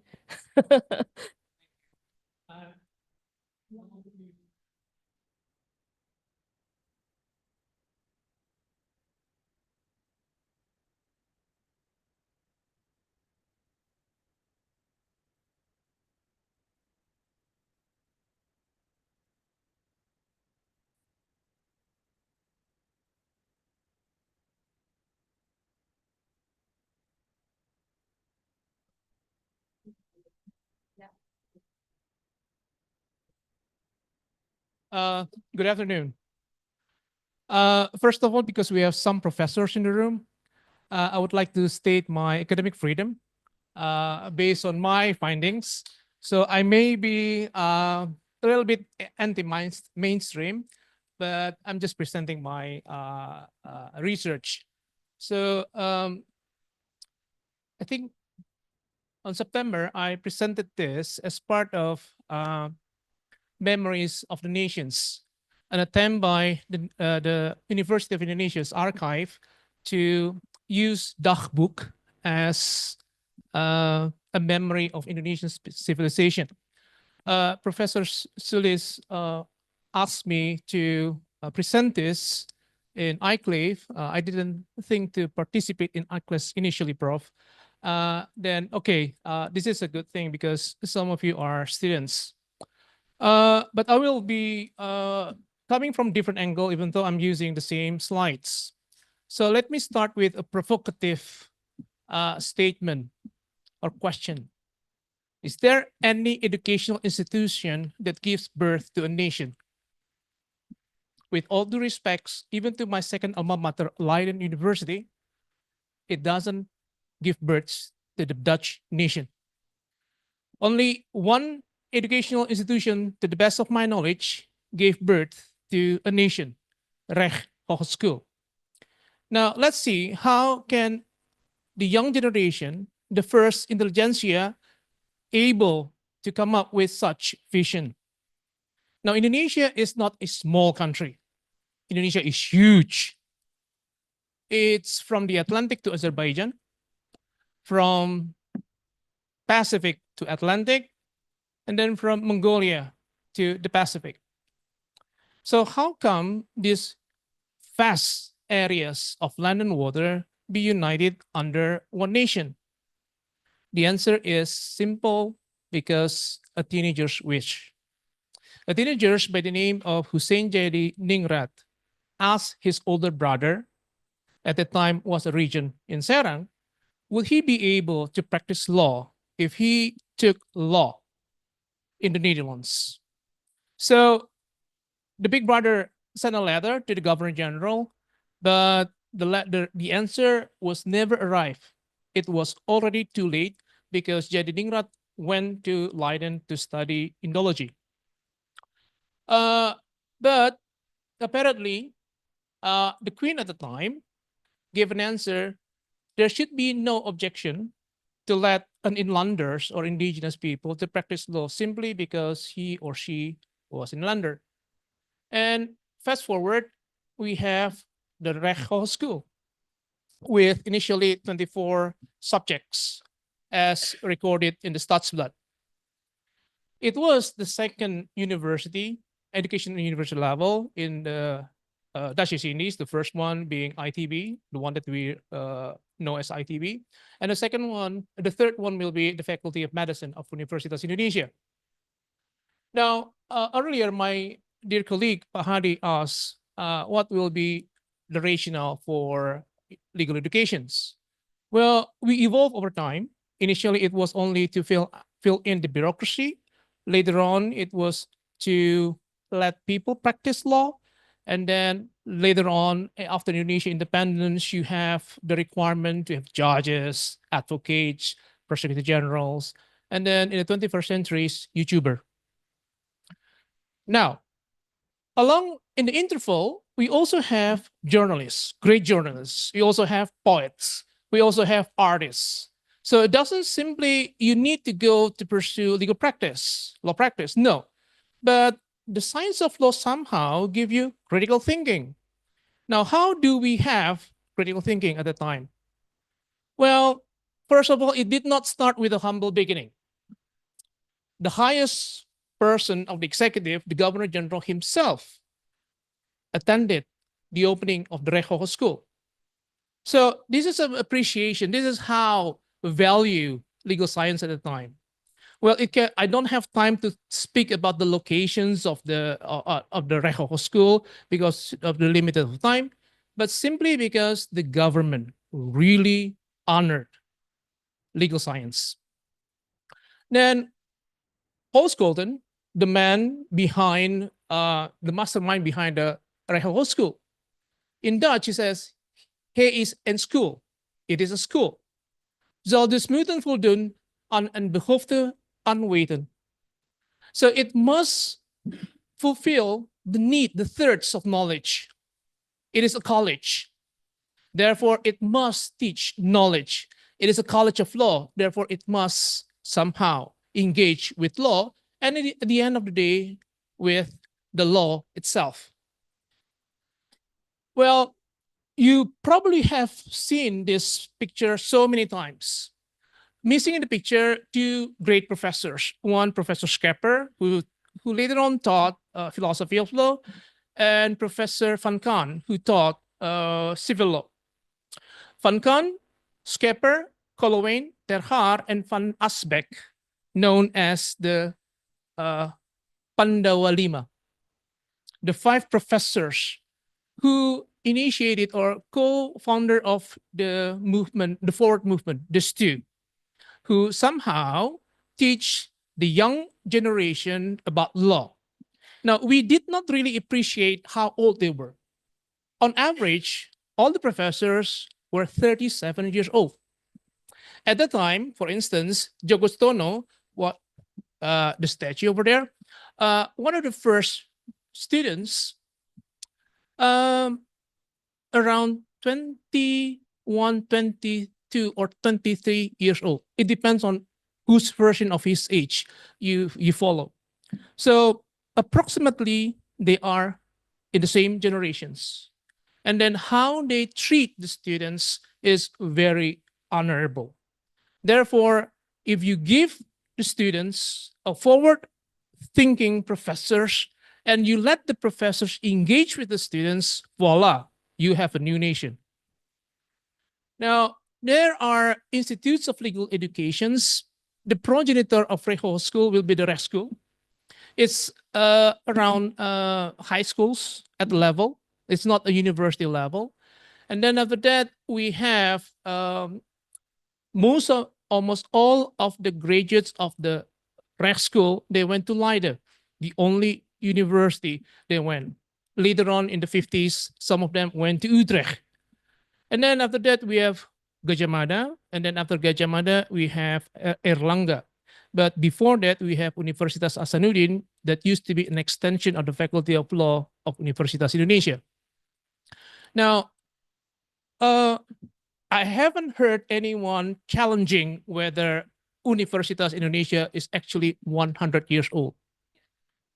Now, let me prove it to you. The Dagboek, simply if we translate it into English, it will be diary. In the Indonesian language, it will be Kitab Undang-Undang. It registered all examinations, including the one that failed.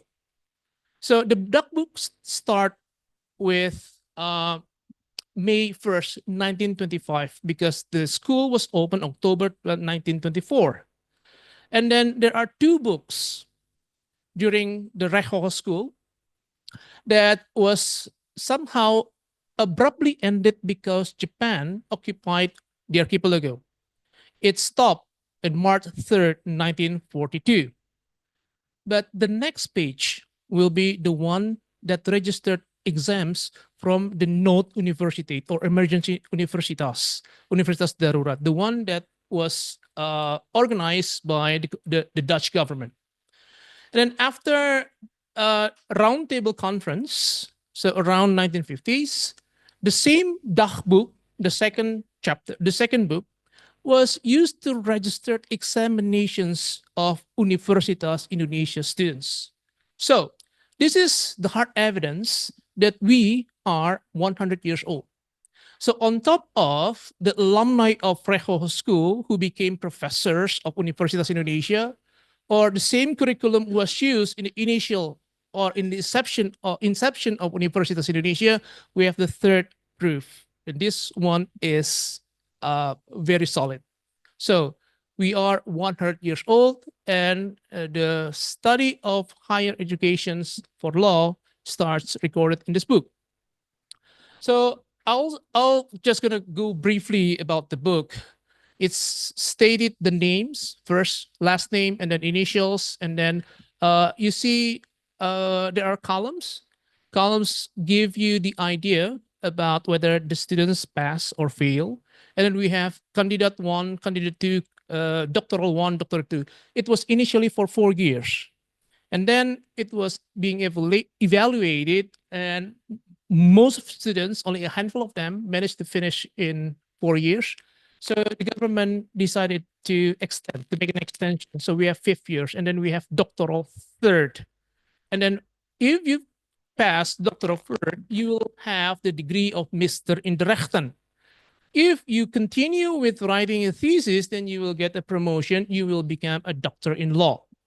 And then the last column stated the names of the professors who attended the oral exam. All exams are oral, no written exams. And then what are the names of the courses? So they actually put it into writing the score. And sometimes if you fail, you will get an extension, whether it is 3 months, 5 months, or 12 months, the longest one being 12 months. Now, one of the things that may be overlooked from this task book is how cosmopolitan are the names.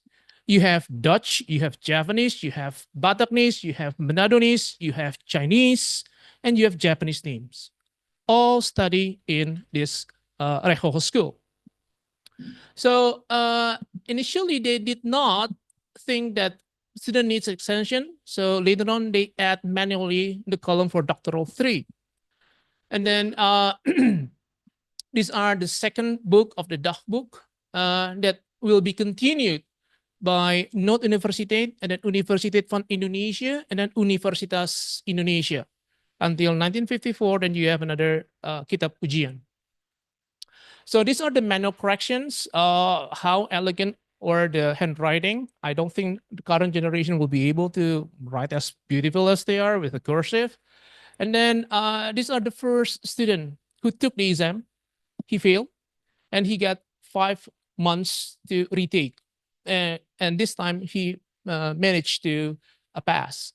One student, the one I mentioned with Japanese name, I think he or she took the test 7 to 8 times, but never successful. So apparently the person resigned from the university.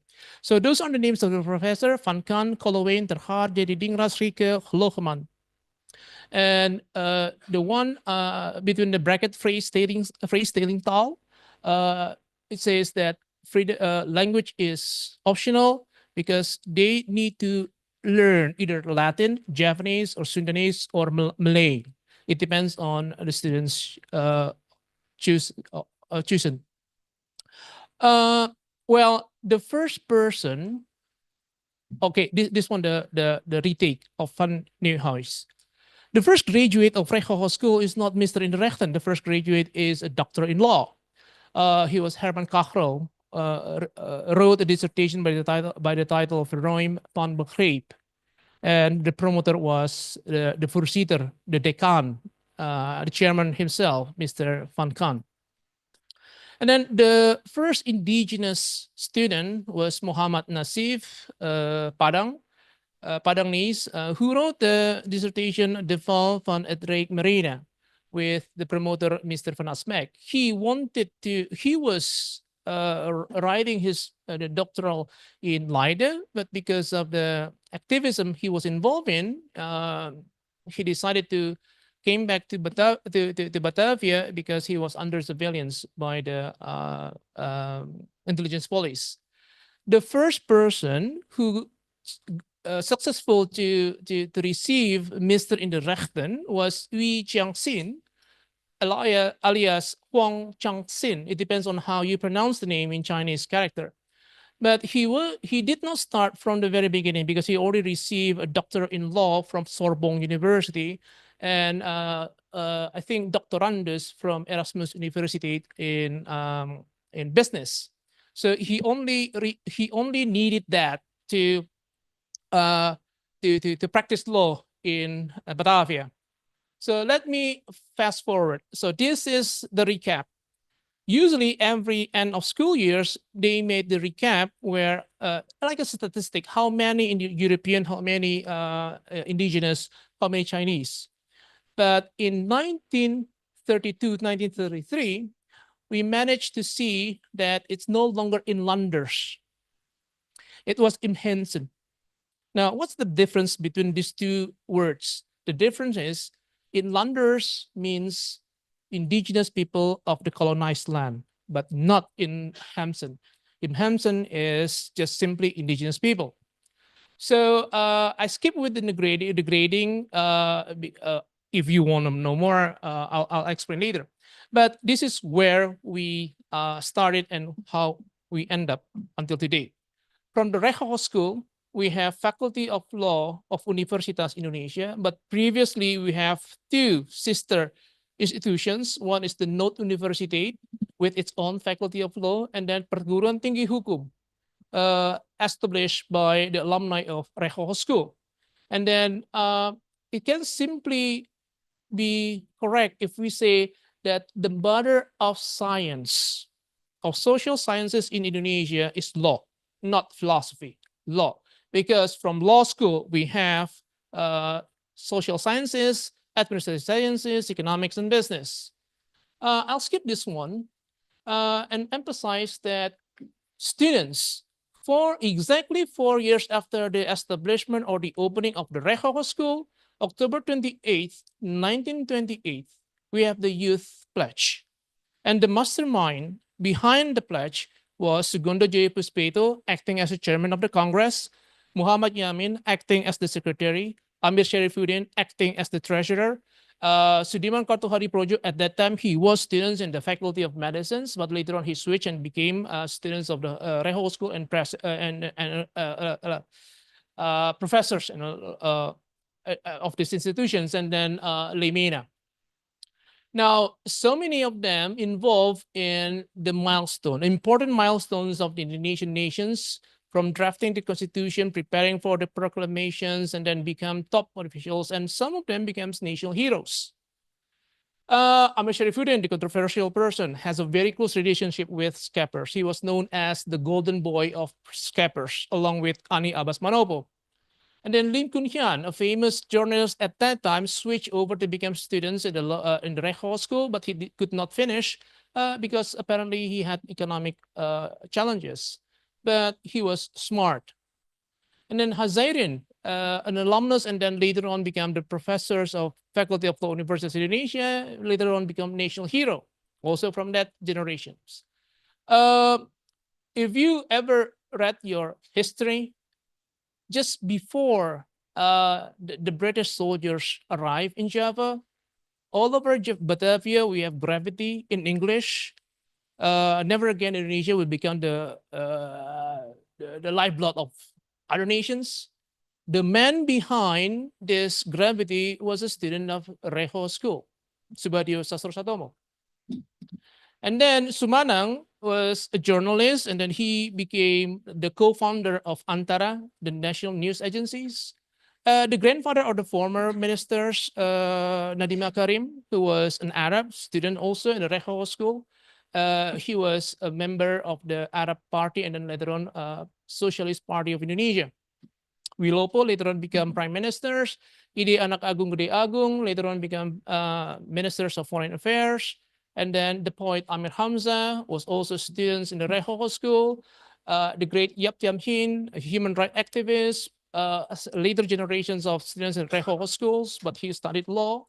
And then suddenly it all ended in March 3rd, 1942, because the Dutch occupied the archipelago. So all students who already at the doctoral 2 and doctoral 2, they receive the so-called emergency diploma. So they become Mr. Inrechten. Among others is Sultan Takdir Ali Syabana, the poet.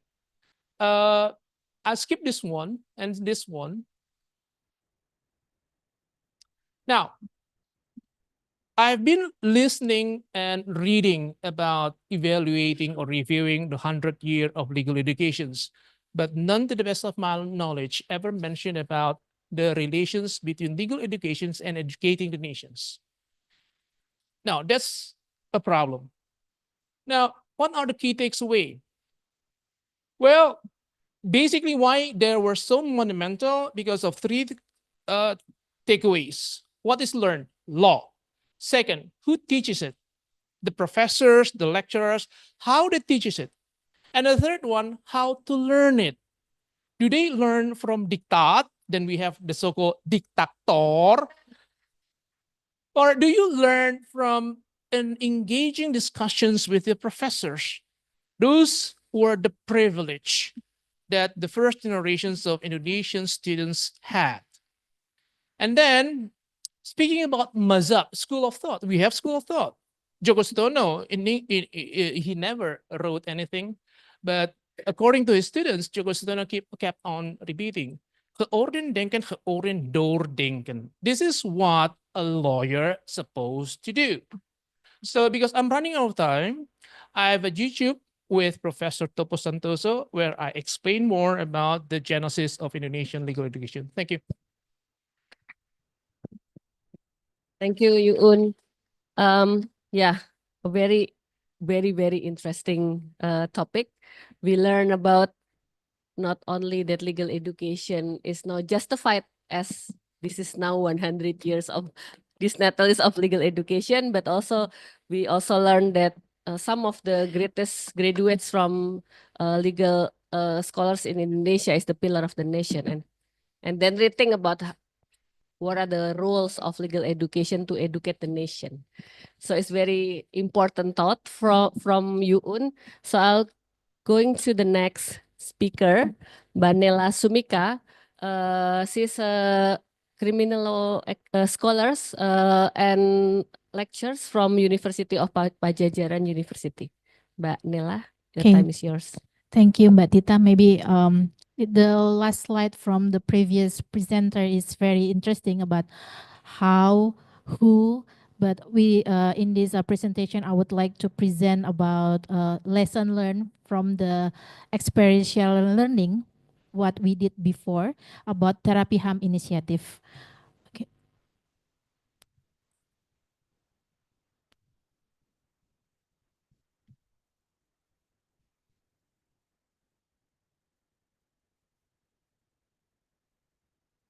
Okay, good afternoon for all the participants and for all the presenter here. First of all, I would say thank you for the committee of ICLEF. So we have some opportunity to present our presentation with the title Integrating Human Rights in Criminal Law Learning, Process, Methods of Teaching and Lesson Learned from the Therapy HAM initiative. This presentation was prepared by three facilitators of Therapy HAM. This is a collaboration from three universities.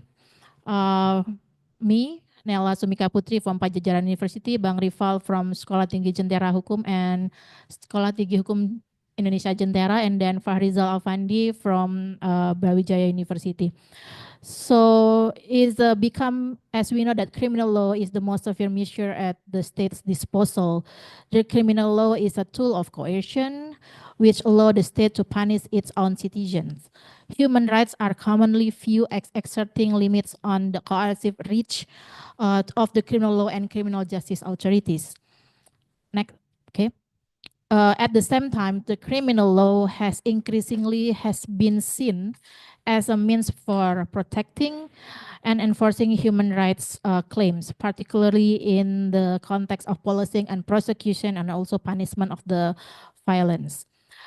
This course will allow for consideration both of rights as limits on the state powers in the criminal justice context and the rights as a grounding demands that the authorities act to investigate, prosecute, and punishment. But studying criminal law is often perceived as being disconnected from human rights, affecting not only material content, also learning methods and legal reasoning, and also impact to our curriculum. So if we see our curriculum in criminal law, is almost we're not touching by human rights perspective. Next slide. So why does this matters? Following the Reformation, human rights have emerged as the primary foundation for the evolution of the Indonesian legal system. specifically with the ratification of numerous international human rights convention and our constitution regulation of human rights. So the incorporation of human rights principles into Indonesian legal framework is necessity. Particularly due to criminal law reform under 2020 law number 1 2023 about KUHP, and also the constitutional court decision with almost we align with the human rights standards. So we think that the urgency to make some revolution in our criminal law curriculum is important. Second one is adaptation to material content and law doctrine development with development of human right-based law. The third one, adaptation of learning method which in line with the legal knowledge that effective not only focus on teacher, but we must move to student-centered learning. And the next slide. So why Terapi HAM? Terapi HAM seeks to provide a new perspective on the criminal law learning process through human rights perspective. To address this, Asper Hupiki, as we know as Association of Indonesian Criminal Law and Criminology Lectures, organize advanced training in criminal law teaching based on human rights, and we can call it Terapi HAM, for criminal law academics across Indonesia. Maybe in the previous panel, we say that how to improve our lecture capacity. Maybe this is one way to improve that our lecture. When Terapi HAM seeks to provide a new perspective, and also it's different from previous workshop that not only enrich with normative criminal and human rights knowledge, but also emphasize interactive and communicative teaching methods. Next slide. So the purpose of this training is to deepening the knowledge of young teacher. We underline young teachers about the strong relationship between human rights doctrine and perspective and criminal law and criminal procedure. Expanding the horizon of effective teaching methods and technique in criminal law learning, and also building the enthusiasm of young criminal law and criminology teachers to develop and practice adaptive learning models in the current Indonesia context. Next, so there is a process. There is a planning, and we have a module. We also have selection of participants. Maybe it's intriguing part to select the participants. So like Mr. Jans said that it's hard to find selected participant under 35 years old. So we raised the age. So to fulfill like 30 participants, we increase from 35 until 45. So is a fact, is the difficult to find a young scholar in Indonesia to continue and can implementing to change our curriculum, change our methods. So after that, we make some implementation in Malang in early June 2024, and we make snowballing. It's only 98%, and maybe if I'm not mistaken, only 11 from 12 university can make implementation, because the last one is because the limitation of time or limitation of sources. And then we make some evaluation after that, and yes, it's not 100% expect our expectation, but I think is a good thing what we can learn from this process. Next. So next. So this is a Terapi HAM organizer by Asper Hupiki, with Persada Universitas Brawijaya as a partner, and then the Asia Foundation as supporting of financial. And we have some activities since June 1st until 6th is a long workshop, and is based on our questionnaire, is a complaint from the participant because it's a long workshop. And So I think it's a good thing because the last from Bapenas, they said that we need separate our administrative, but if they put into the workshop, they're still complaining about that. Okay, and then a participant, young scholars under 45 years old with criminal law background.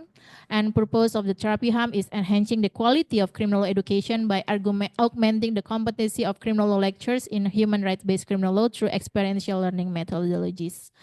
Next. So what's the challenge?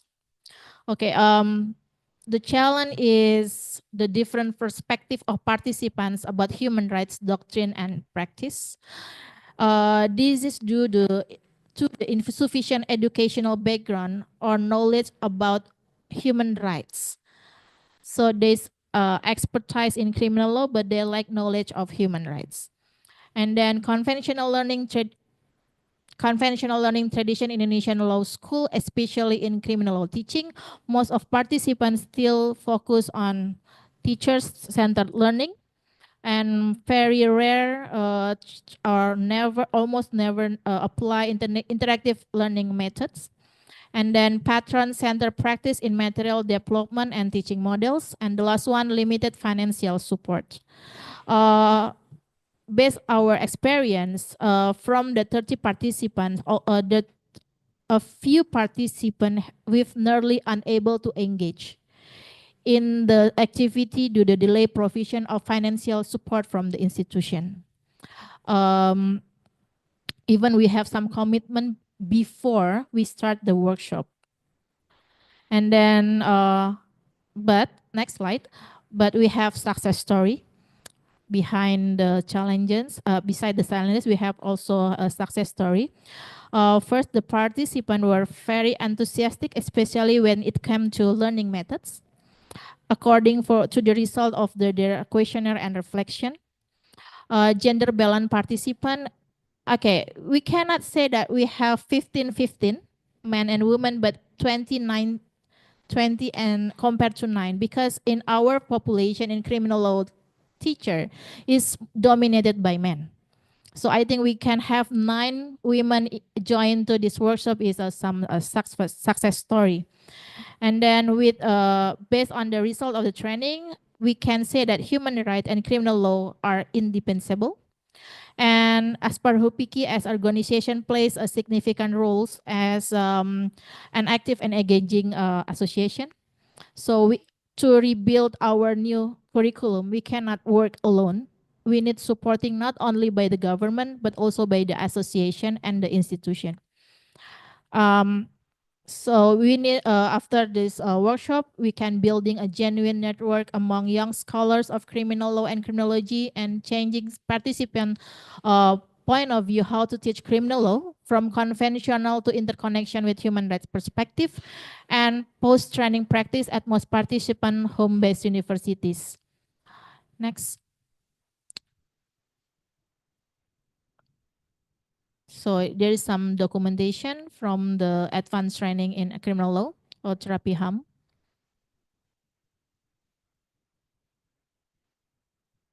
So from the score is mostly they give a score 5 for active learning method, but not for the time.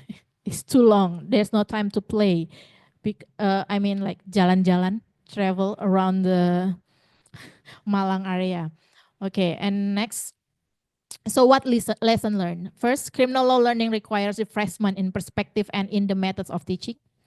Institution and association must provide support not only for learning materials, but also for development of human resources, especially teachers and researchers, and wider access for young teachers to connect with each other to exchange and develop new knowledge and learning methods.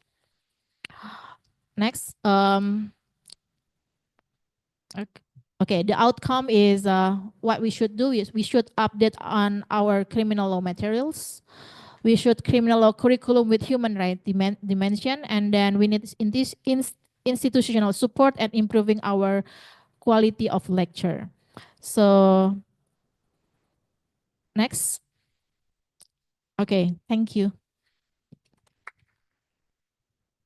Thank you, Mbak Nella, who's trying to address one of the issues of conservative and one-way teaching by giving example on how to teach criminal law, which I think it's really difficult to separate actually criminal law from human rights, because you're trying to limit human rights of the people. Then you have to study about human rights as well in the study of criminal law. Okay, now we come to the last speakers. This is a duet, I think. Mbak Iva and Mbak Dian ya. Yeah, the floor is yours.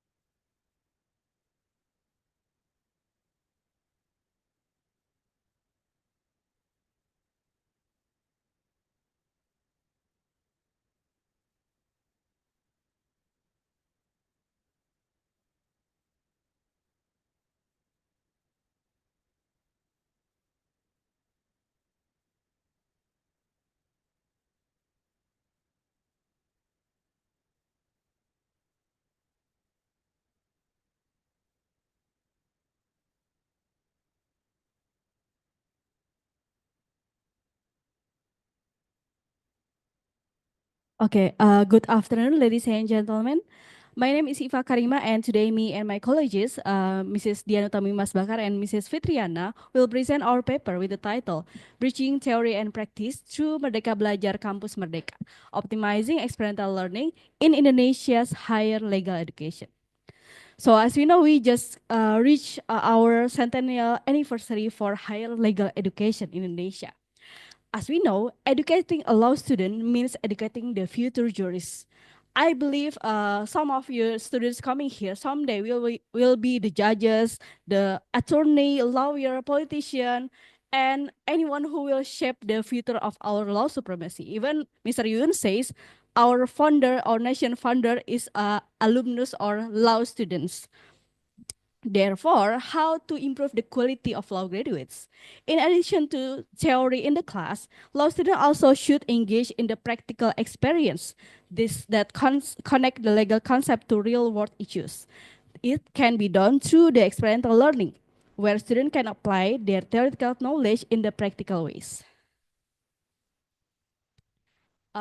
Research shows that there are skills necessary for law students, such as reading, speaking, research and legal writing, critical thinking, legal reasoning, and problem solving.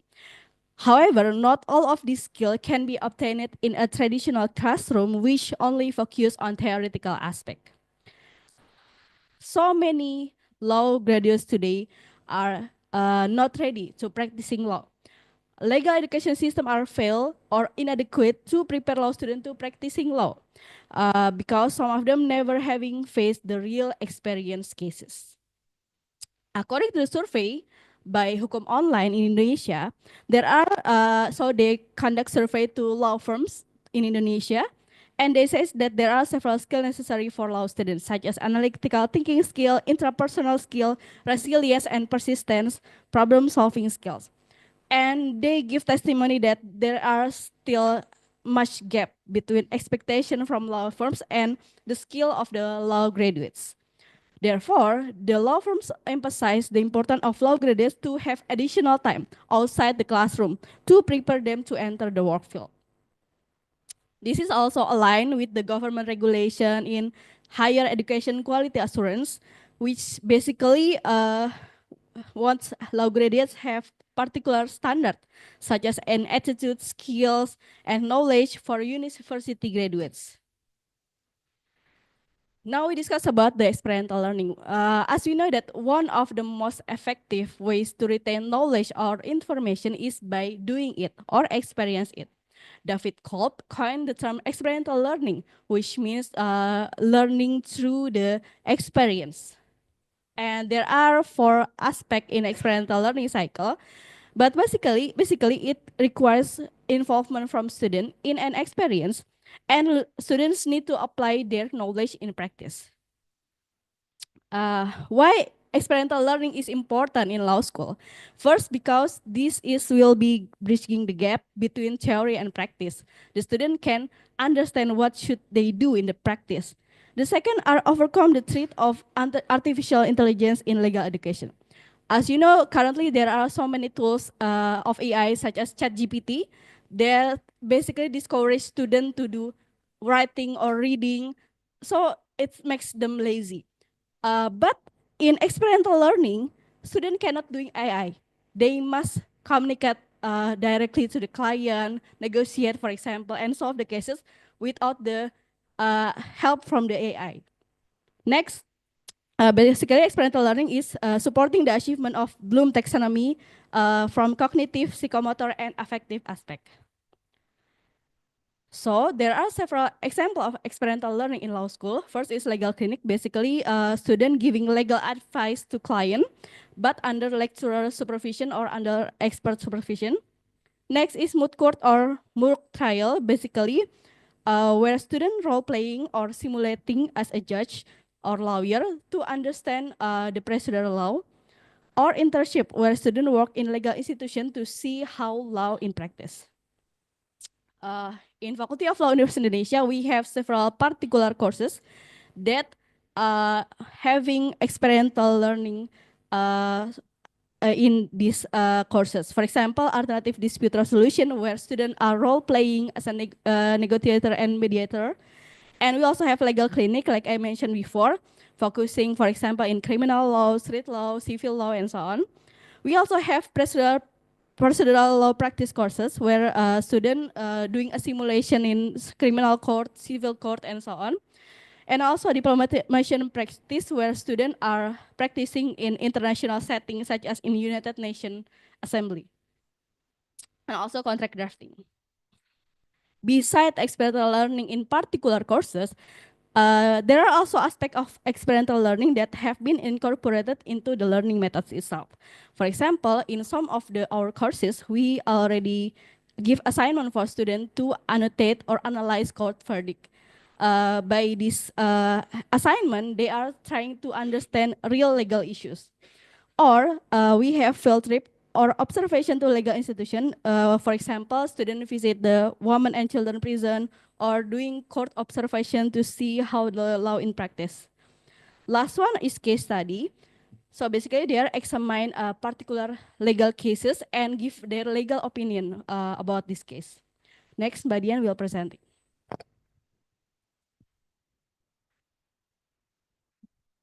Okay, thank you, Iva. Good afternoon, ladies and gentlemen.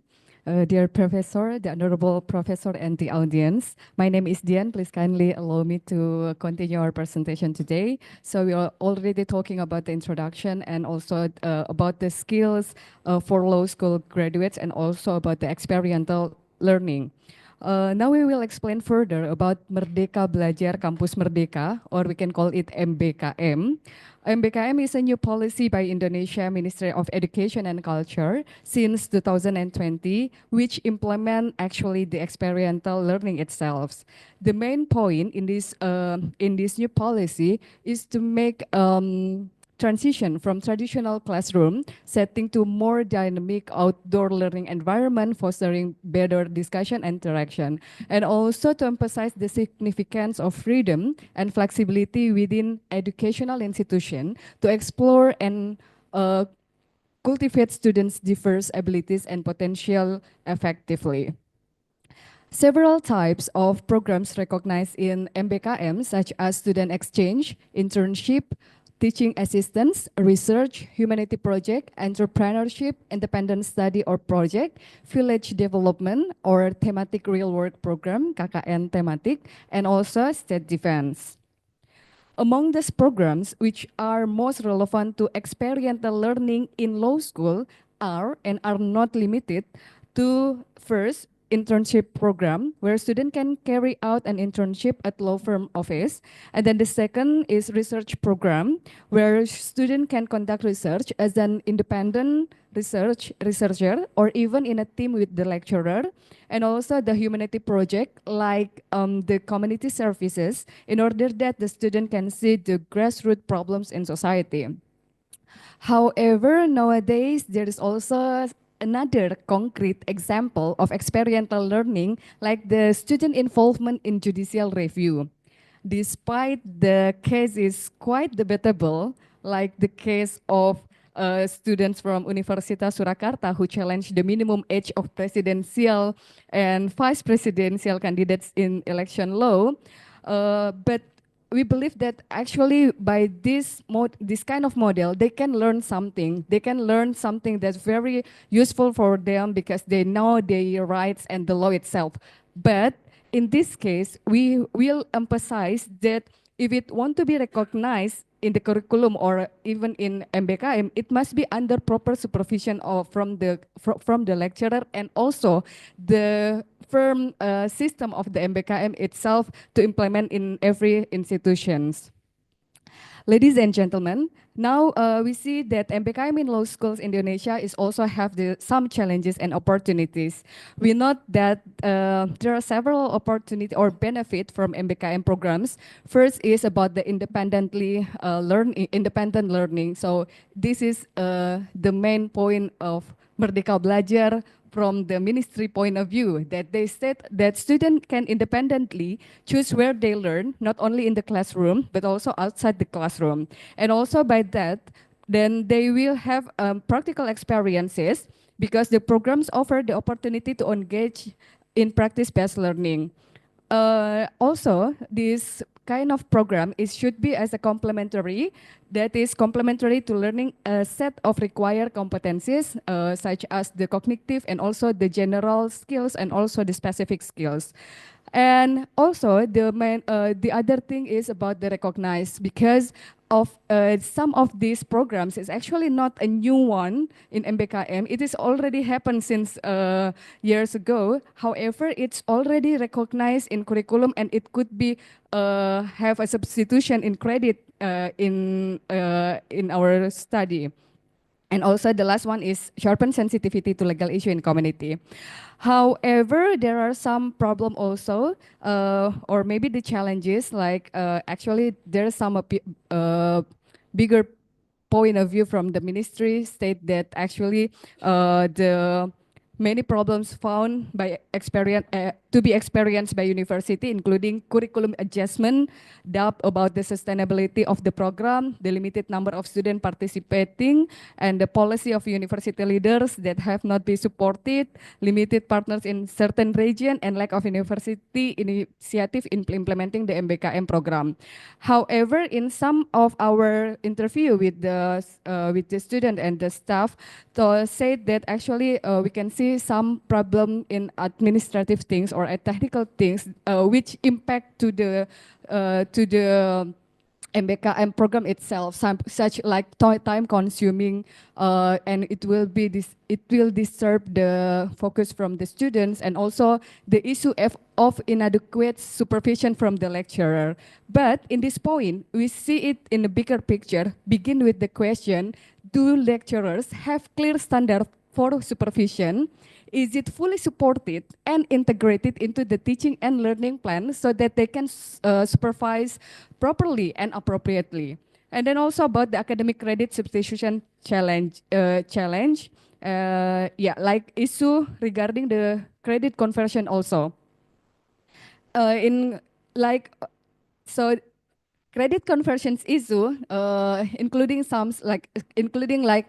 assessment variation, academic standard alignment. So how the practical activities are challenging to align with academic curriculum, and also how conversion process are often lengthy and lack transparency. I think this is the students always say it. Usually say it, and then also unequal recognition. So not all activities are recognized with the same weight, competency gap, and also the last one is about the cause grade inflations. Because in this program, the MBKM program is put a big credits for the program, such as like internship. In the guidelines state that internship that run for one semester must earn a minimum of 20 credits, not less, but can be more. So our conclusion is first, law students require to have several necessary skills obtained by the experiential learning, and we see that MBKM already provided, but there are some challenges. And opportunity also. And last but not least, experiential learning through MBKM is important, but should only be complementary to student and require adequate technical or administrative adjustment so that it can operate effectively in accordance with the learning outcome of the study program. I think that's all. Thank you very much. Assalamualaikum warahmatullahi wabarakatuh.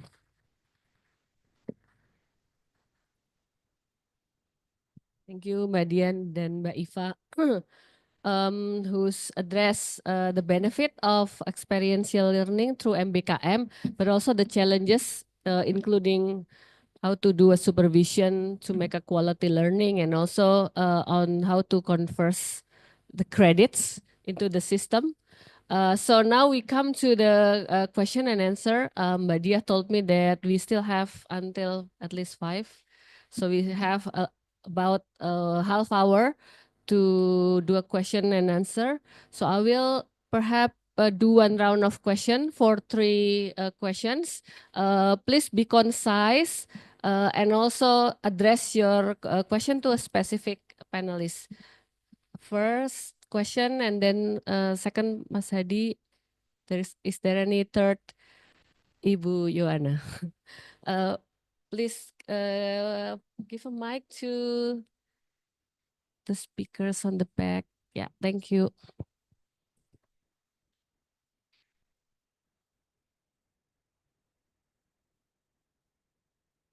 Fascinating presentation from all the presenters. I believe the insightful examination of the historical legacy of the law school in Indonesia and then human rights issue and the curriculum as well is something that needs to know by every law school student, I believe. And I have 3 questions for all the presenters. Can you So for the first, mention for your the name, first please? presenters, I would like to. Oh, my name is Rafika. For the first presenter, I have underlined some of your research here, and I also address that in post-colonial countries, law school mostly were established to accommodate the colonial interests, especially to fulfill the human resources for the bureaucracy, mostly following the needs of the governance at that time. And this is not only on law school, but also, like, for example, medical school to deal with the endemic disease, and then engineering school for the infrastructure needs.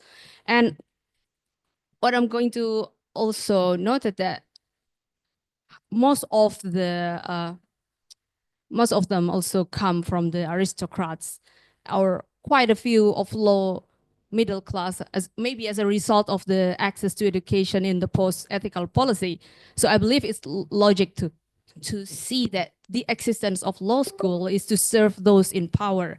So my question is how your research address this aspect, and do you see such a colonial legacy has still contributed to the recent problem of legal education? And another question is, some scholars have also noted that legal education in Indonesia have been dominated by the Volksgeistism. I'm sorry if I pronounce mistakenly, but it's a national spirit that become the root of ideology that manifested in legal education as well. For example, prominent scholars like Dan Leff and then David Bourchier, in their writing, they have noted how organist theory, especially like from Supomo, who rejected liberal ideas, Marxist ideas, they have been noted how the root of authoritarian justified by this approach. And how do you see this as a contradiction? And for the second presenter, this is also a fascinating presentation, and I like the catchy name, the Terapihan. It sounds like a prescription, an optimistic approach. While perhaps this is your findings, but I have maybe a slight disagreement here, because the disconnection between criminal law and human rights, maybe because in UI I can see that lecturers of criminal law also teach human rights. So I have a positive thinking on this.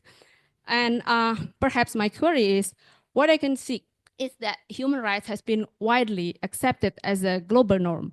And I can see that legal scholars, political scholars, democracy studies, almost many of them glorify this approach.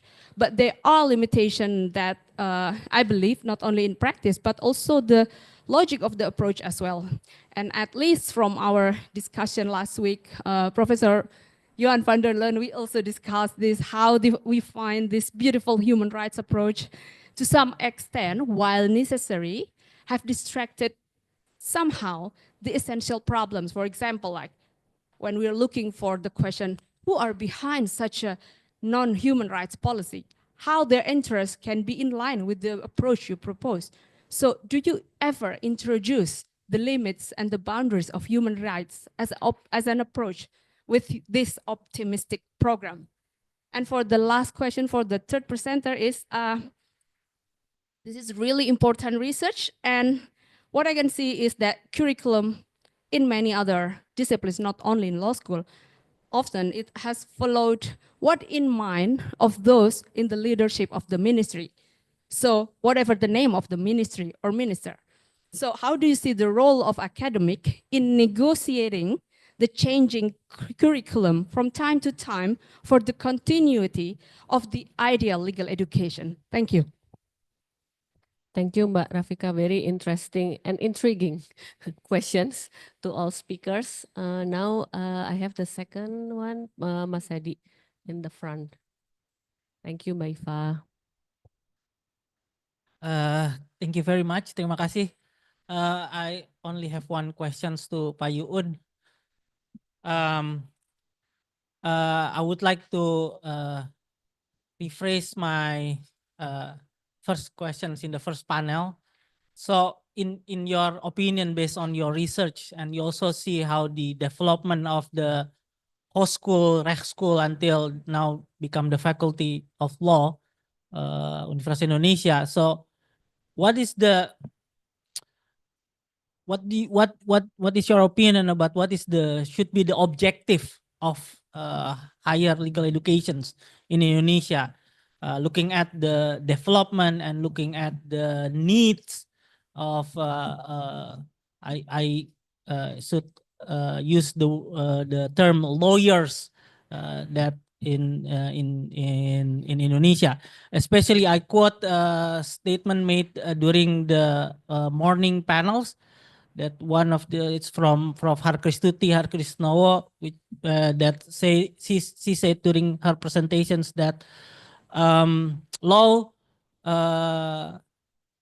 serve the people, not the power. And the second one, I quote the statement by Ajahn Sipapa Pramesri saying that law should not be a tool for political interest. So looking at the conditions of Indonesian's political conditions, so I would like your opinion about what is the objective of legal education in Indonesia. Thank you very much. Terima kasih, Mas Hadi. The last one is from Ibu Johan van der Leyen.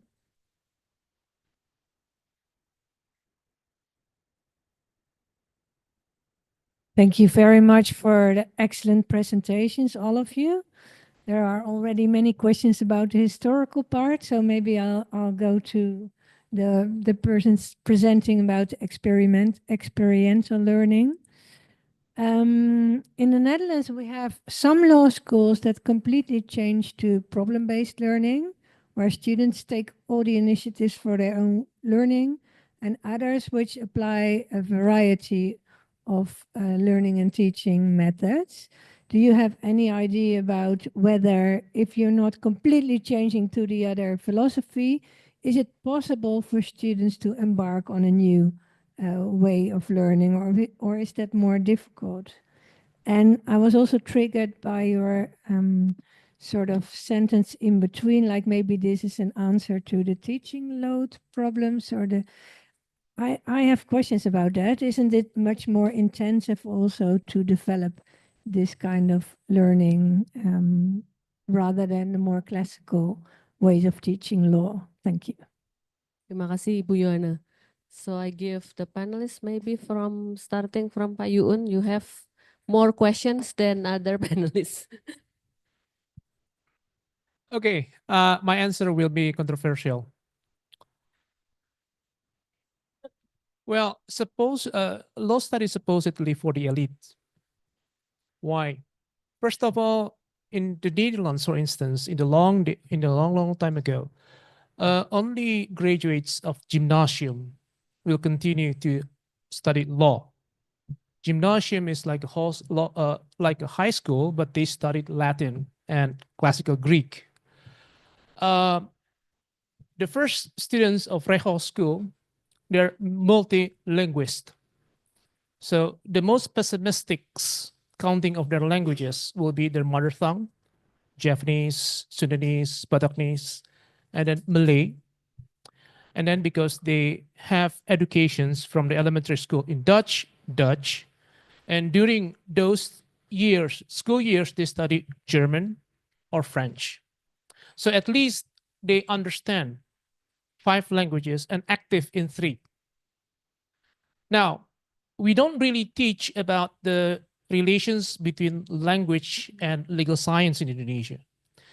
Language in the form of word is a concept. Now, you cannot simply teach a concept to someone who is not able to get insights from many perspectives. If you only understand Indonesian language, then you will be very hard to learn about legal concepts in English, in Dutch, in German, in French, etc. So, the science itself requires students who have preparatory knowledge, good ones, and then the profession itself requires those graduates to be able to relate the knowledge with the need of the society. Now, you mentioned about aristocracy. That's correct. Almost all of the first generations and the second generations of students came from that aristocracy. Will they be able to preserve the colonial legacy? Now, this is the function of the intelligentsia. In French, they call it noblesse oblige. So this literacy generation should be able to make analytical situation of the world, geopolitics, which we don't really teach in the law school. Now, what's the difference between those students in Reho school and the faculty of law in Indonesia after independence? Because they read so many books in different languages. If you look at their syllabi, they learn economics in German, in English, in Dutch. They also learn about other courses in more than one languages. Well, you can laugh out loud when you learn about Malay, Sundanese, Japanese. They have to learn about those languages. But yes, they do need to learn about that. So, did law was supposed to preserve colonial legacy? The answer, it depends on who taught them. Fortunately, those who taught them, the Pandawa Lima, especially Pandawa Lima, is a very forward thinkers. And they see, some of them, even scappers, imagine that Indonesia should gain her independence in the 30s. So you have that kind of professors who taught them. And the students are able to pick up all the knowledge as a tool of analysis of what's going on and the future of Indonesia. No. Even though law is supposed to be for the elite and somehow to some extent to preserve the elite, but if you have the right kind of cohorts, the right kind of young generations, you may have a totally different future. So the answer to that's, I think I should be able to answer your questions. Should I answer Bahari's question? Yeah, okay. To Bahari's question, what should be the objective of higher legal education in Indonesia? Now, another controversial side of my answer will be, law is not supposed to be taught for the general public, the legal science per se. But rule of law, it's really a difficult concept because that's not indigenous. When you talk about supremacy of law, when you talk about the rule of law, and when you mention about the root of authoritarian, David Bouchier, that's not a indigenous legal concepts. So what should be the objective of higher education in Indonesia? The answer to that question is, what do you know? What is your conception about quote unquote Indonesia? Is Indonesia equal to the one that proclaimed by Soekarno-Hatta? I don't think so. Indonesia is the grand idea. The grand idea where law should be supreme, where everyone will have equal rights and obligations based on the Constitution, regardless of your ethnicity and religious affiliations. So if you teach that, then you have a totally different understanding about legal science. Now, you may want to become a legal law practitioners. It's a must because I think at least 50% should go that direction. But other than that, you can use the critical thinking that been shaped during your educations to become a poet, to become a linguist, to become an economist,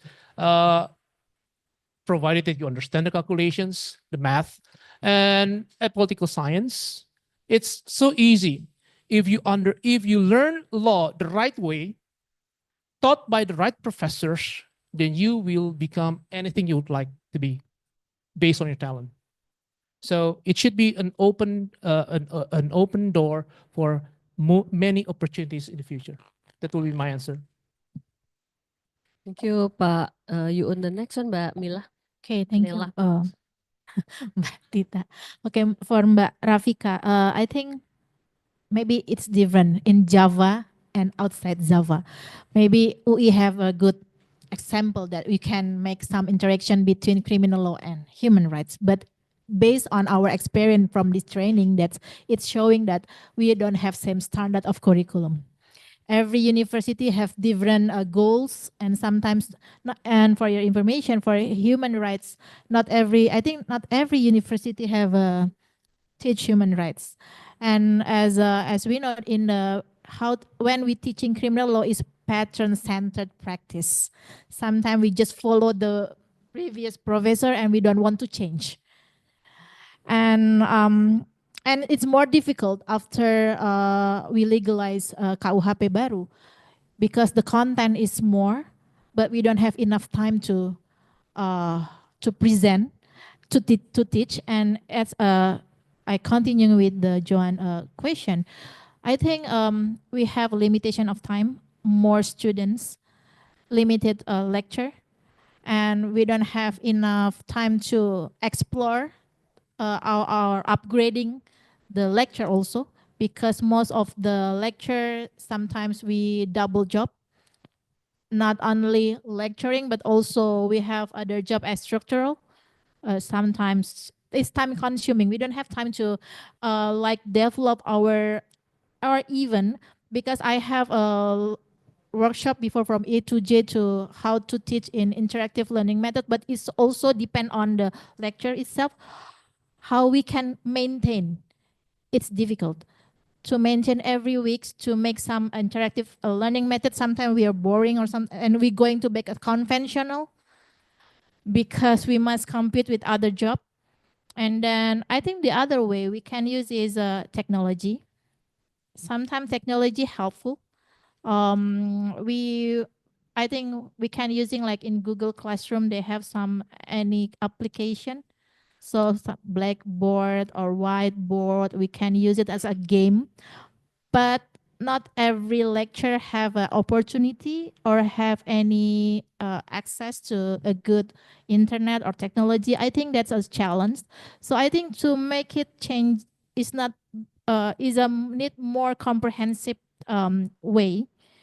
We cannot working alone. We should work together as a person, as institution, and also as a government should be not see in the big picture, but they should see the big picture is not only in Java. You must see in Sumatra, you must see in Papua or something in Celebes. They have a different approach how to teach criminal law.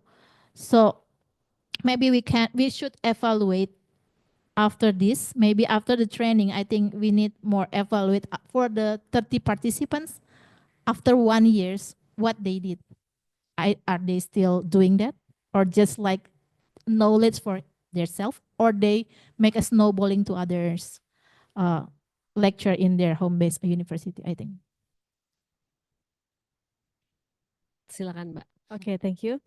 So to answer Mrs. Rafika question, what's in minister minds when he make this kind of curriculum. I think the minister wants to prepare the skilled labor for legal students, so not heavily focused on academics, but for ready to work workforce. And in reality, some universities admit that they are reluctant to adapt this curriculum. Why? Because as we know, the sometimes in Indonesia, change of ministry means the change of curriculum. So why you should why you should do it if 5 years later then it changed. But basically all universities are forced to do MBKM if I'm not mistaken. So it's still applied. And for the last question, how academic can influence the curriculum? I think first we need to do a tracer study. We need to bring a data like what's law graduates do today. This will show how effective the law education nowadays. And we can do advocacy to the some of the government. And we also can use external pressure. For example, this ICLEF. We invite Professor Jong, invite Bapenas, probably after they join the seminar, it can give several insights to the government to change the curriculum. So I think that's for Mrs. Rafika question. And for Mrs. Jong question, how PBL in University of Indonesia particularly, I think we have several training for students, particularly also young lecturer, training for young lecturer. And we are highly encouraged to do the PBL in the classroom, basically. However, sometimes it's only effective in small classroom, but how about the big classroom with one batch as a student? I think it will be not efficient. And sometimes there are protests from the student because students think that the lecturer are lazy. They are not doing anything. They want us to do their job. Some students still prefer to be spoon feeding. They refuse to actively learning. So I think there are, no, maybe not all, but some students have this mind in their mind. Any additional? Okay, I think that's all from me. Thank you. Terima kasih Mbak Iva dan Dian. Oh, in English, thank you. I think this is the last round of the two panels. I would like to conclude with thank you to all the brilliant speakers and also very intriguing questions from the participants. I would like to give back again the panels to the MC. Yeah, thank you everyone.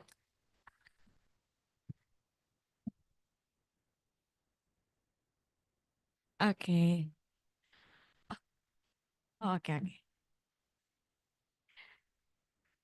Okay, thank you for Mrs. Tita that already moderate our sessions. Really great. And for the speakers too. And right now we will hear some speech from Mrs. Dia. For Mrs. Dia, the floor is yours.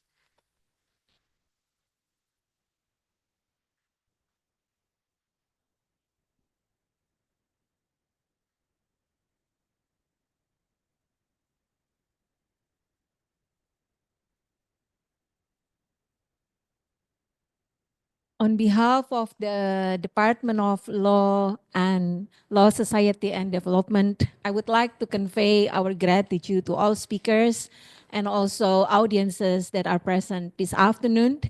And after the session has taken place, this will lead to another process of dissemination because currently Bapenas is undertaking a research specifically discussing about higher legal education in Indonesia, how to move forward. So your suggestion, inputs, and also findings of research are very much valuable for the progress of the Bapenas research. So once again, thank you so much, and hopefully we will see you tomorrow because we will have another set of closing ceremony and also second plenary session tomorrow morning. And after this, there will be a gala dinner and you are all invited. So please, hopefully we can see each other again tonight and also tomorrow morning. Terima kasih.